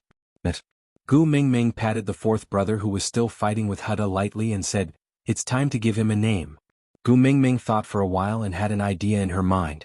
But before she said it out, she decided to respect her son's opinion first. So she said to Elvis, "Help me ask the 4th brother if he has any thoughts on his own name? If he has a name he likes, then let's go with it. He doesn't have any objections." Elvis answered on behalf of the 4th brother without even thinking. "You haven't even asked, how do you know he doesn't have any objections?" Gu Mingming pouted, dissatisfied with Elvis's perfunctory reply. Elvis laughed and used his finger to poke the 4th brother's head. He said coldly, "The weak don't have the right to decide their own fate. Whatever you want him to be called, he will be called. If he doesn't like it, he can just change it on the day he defeats me." Gu Mingming facepalmed. If she had learned higher mathematics better, she could have calculated the size of her son's psychological trauma. However, the 4th brother's reaction was not as hurt as Gu Mingming had expected. Instead, he was full of vigor. He straightened his neck and howled at Elvis. If not for the fact that his voice was too childish and his appearance was too adorable, he would have looked very imposing. Elvis sneered and raised one of his eyebrows, saying, "Alright, I'll wait." Gu Mingming was in a completely dumbfounded state. She had the misconception that her husband and son were using a different dialect to communicate with her. She could not bear to pat her son, so Gu Mingming patted Elvis's arm and asked, "What are you 2 talking about? Can you bring me along?" Elvis used his chin to point at the 4th brother and said, "This fellow said that he will defeat me soon and asked me to wait." Gu Mingming frowned upon hearing that. She asked to confirm again, he really said that? Elvis nodded. Gu Mingming sighed and looked at the fourth brother sternly, saying, Baby, you can't talk to daddy like that. Good children shouldn't contradict their parents. Otherwise their parents will be very sad. Fourth brother sat on the side of the bed with his two front legs supporting his body. He tilted his head and howled at Gu Mingming. Gu Mingming turned around to look at Elvis, who automatically translated. He asked you what is a father, what is a good child, what is rebutting, and what is sadness. Gu Mingming was tickled by her son's silly look and burst out laughing. She laid in front of the fourth brother and looked at his little face, saying, So, you only know what a baby is and what a mother is. The fourth brother howled twice and used his little claws to rub his face randomly. Gu Mingming guessed that he was probably trying to say that she was right. Gu Mingming thought about it. He was just a day old and his eyes had not even opened yet, how much could he know? So she patiently explained, I am your mother and my husband is your father. He is brave, upright, kind, and considerate. He will hold up the sky for us and let us live freely without worrying about being hurt. He is the only person in this world who will never betray us. Daddy is very tough and very noble. So you can't talk to him like that. Aside from the topic.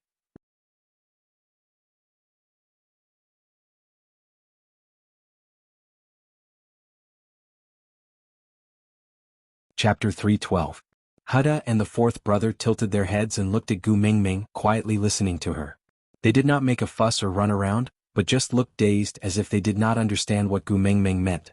Gu Mingming continued patiently, You and Papa are my most important family. I love you very much, so if you make Papa angry I will be very sad. If I am very sad I will cry. Do you want to see Mama cry?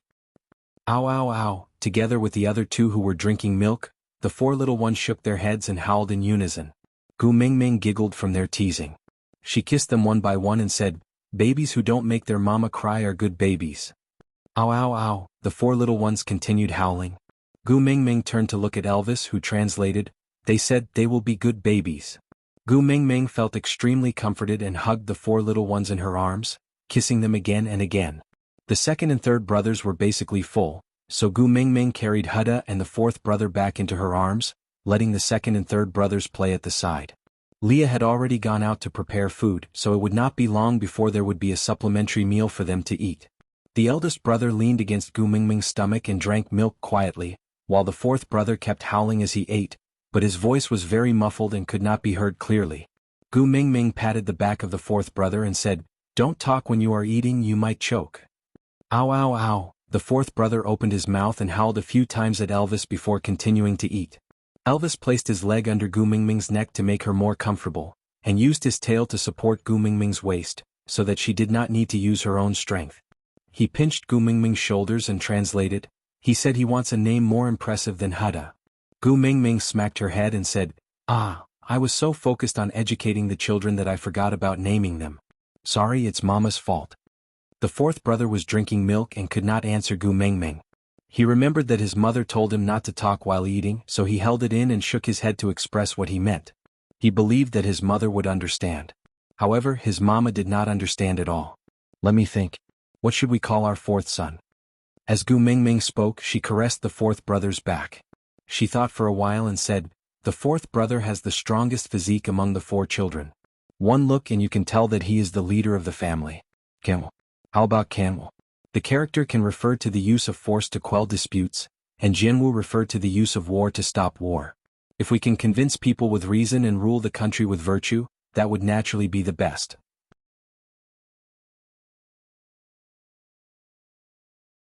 But if others want a foot after taking an inch, we are not weaklings that can be bullied by others. If they want a war, then we will fight and stop the war with war. How was it? My little Camel? Ow ow ow. Kanwu used his two front claws to protect his food, taking the time to respond to Gu Mingming in his busy schedule. Without waiting for Gu Mingming to turn around, Elvis translated, He said it's very good, he likes it. Gu Mingming smiled in satisfaction and nodded the leader's head, calling, Huda. Ow, boss responded in a childish voice. Gu Mingming patted the little butt of the fourth brother again and called, Kanwu.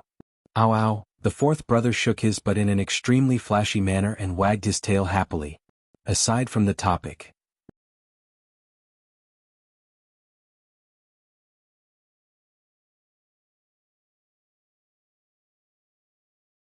Chapter 313. After deciding on the first and fourth brother's names, Gu Mingming turned to look at the second and third brother. These two younger ones were much more obedient than the other two. They were sitting in a row waiting to be named. Gu Mingming stroked her little head and said, "My second brother has extraordinary looks and is worthy of the word Xian. But Emperor Xuanyuan's Xian was also like this.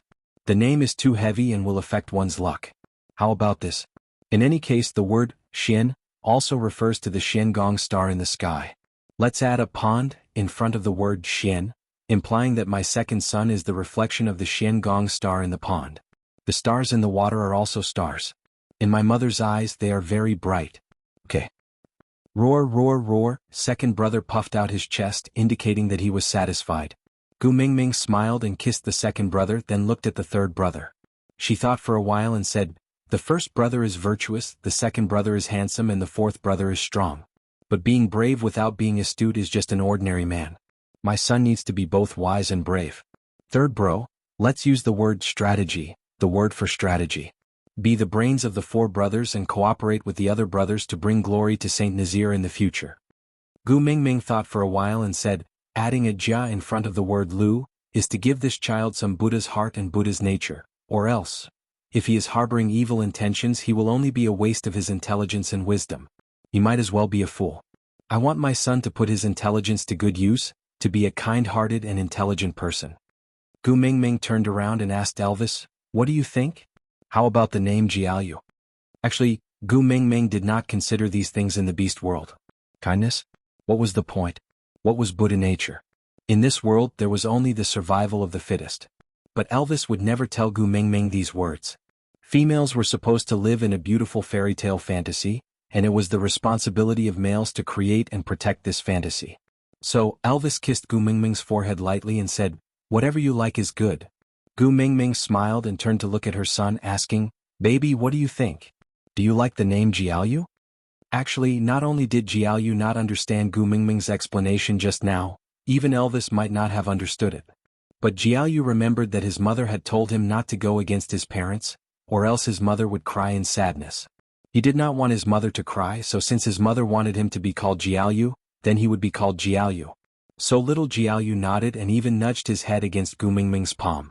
He was obedient and considerate towards his mother. Huda Qixin Jiaoyu Kanwu.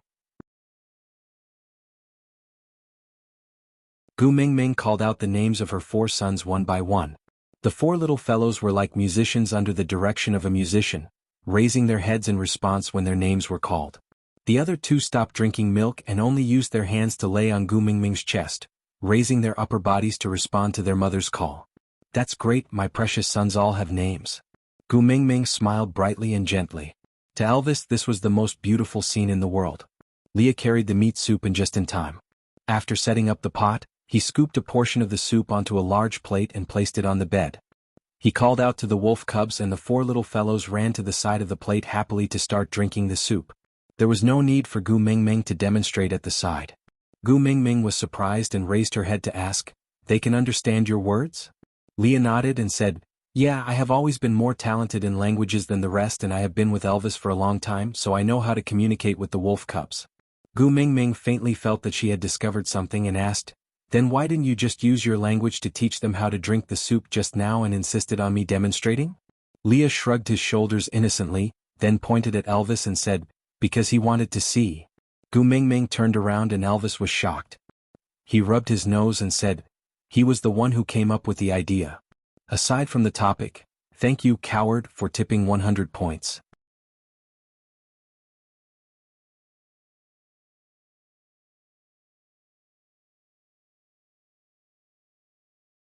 Chapter 314. 2 weeks later, Kanwu was the first to open his eyes. The son Elvis hated the most had a pair of eyes that resembled him the most. It was the same azure blue, like the sea of stars, captivating people. It was just that this pair of eyes was clearer and more transparent, filled with curiosity and yearning for everything, without the coldness and vicissitudes unique to Elvis. Gu Mingming was overjoyed. She held Kanwu's little face and looked at his eyes carefully, then looked at Elvis's eyes and smiled. "You are really biological children, aren't you too similar? You are the cartoon version while Kanwu is the Q version. Ah, so loving." Elvis already harbored animosity and even murderous intent towards this little brat who caused Gu Mingming to suffer so much during the childbirth process. It was because of him that Gu Mingming suffered a stab to her body, and that stab was personally inflicted by him. At that moment, every drop of blood that Gu Mingming shed laid the foundation for him to despise this son in his heart. Elvis held onto Gu Mingming's waist, grabbed the back of Kanwa's neck and threw him back onto the bed. Then he used his other hand to hook Gu Mingming's little face and stared straight into her eyes. One pair of eyes like this is enough. Just look at me, don't look at him. Gu Mingming glared at Elvis. How can you be like this? That is your biological son. Elvis lifted his chin, the corners of his lips turned downwards. He frowned and did not say a word. Gu Mingming sighed helplessly. This kind of daily struggle between father and son for attention really tired her out both physically and mentally. She could not even play with her son properly. Their father was a vinegar jar. Kanwa just opened his eyes today and it's his first time seeing us. Can you be more friendly? On account that I fought so hard to give birth to him, why don't you give me a smile? Elvis's face turned even colder. He glared daggers at Kanwa. You almost lost your life to give birth to him. Gu Mingming used her elbow to poke Elvis's chest. Then may I ask, which brother put them into my stomach? Elvis was speechless. He frowned and lowered his head. Gu Mingming shook Elvis's arm and pleaded. All right, no matter what, isn't it good that our family is safe and sound now? Don't spoil the mood, smile. Elvis was helpless and forced the corners of his lips to curve upwards. But rather than saying it was a smile, it was better to say that he was baring his teeth. It was a very strange expression, as if he was threatening his opponent with a face full of unwillingness. Or perhaps, it was a little like a husky at the dentist's office. Gu Mingming could not help but laugh. She placed her palms together in front of her chest and said in an extremely exaggerated tone, "So handsome." Elvis was amused by Gu Mingming. His gaze was always gentle when it met hers. Only then was Gu Mingming satisfied. She leaned into Elvis's arms and said, "Isn't this good, a family harmonious and beautiful?" Elvis caressed Gu Mingming's head and kissed her hair. He said in a helpless and doting tone, "As long as you're happy, I'll listen to you." Gu Mingming skipped to the side of the bed and carried Kanwu, who had just been thrown onto the bed. She kissed his little face and then placed Kanwu on Elvis's head. She smiled and said, "Is this the legendary fatherly love as heavy as a mountain? Hubby, to be honest, you look super stalwart and manly with Kanwu on your head." Elvis really did not like Kanwu, but he treasured Gu Mingming's smile. So even though he was unwilling, he did not throw Kanwu down. But he was willing, but it did not mean that Kanwu was willing too. A gush of warm liquid flowed down from the top of Elvis's head. Green veins popped up on Elvis's forehead instantly. Gu Mingming had never reacted so quickly in her life. She hugged Kanwu from Elvis's head and protected him in her arms. Then the cave echoed with Elvis's, "Come over, I promise I won't beat you to death," and Gu Mingming's laughter and pleading for mercy on behalf of her son. Aside from the topic, this is the end of the explosive updates. All my babies, remember to join the group and participate in the activities. Please refer to the announcement in this article for the details of the activities. Also, after today's update, Wenwen's VIP group will be officially opened. After the activities, the method to join the VIP group will be announced in the group. After joining the V group, there will be no need to go online to look at meat. Susu will directly send the document to the group. Also, from today onwards, there will be no more side events in the group. After all, side events are benefits for the babies who support Susu. Susu's meat, not everyone can eat it, right? That you're tuning in to the Han Lee's Wuxia Adventures YouTube channel. We're so grateful for your support, and don't forget to subscribe to join us on this incredible journey through captivating stories. Your generosity through donations truly makes a world of difference, as it's the primary source of revenue that allows me to expand and enhance this channel for you. Thank you from the bottom of my heart for being a part of this adventure.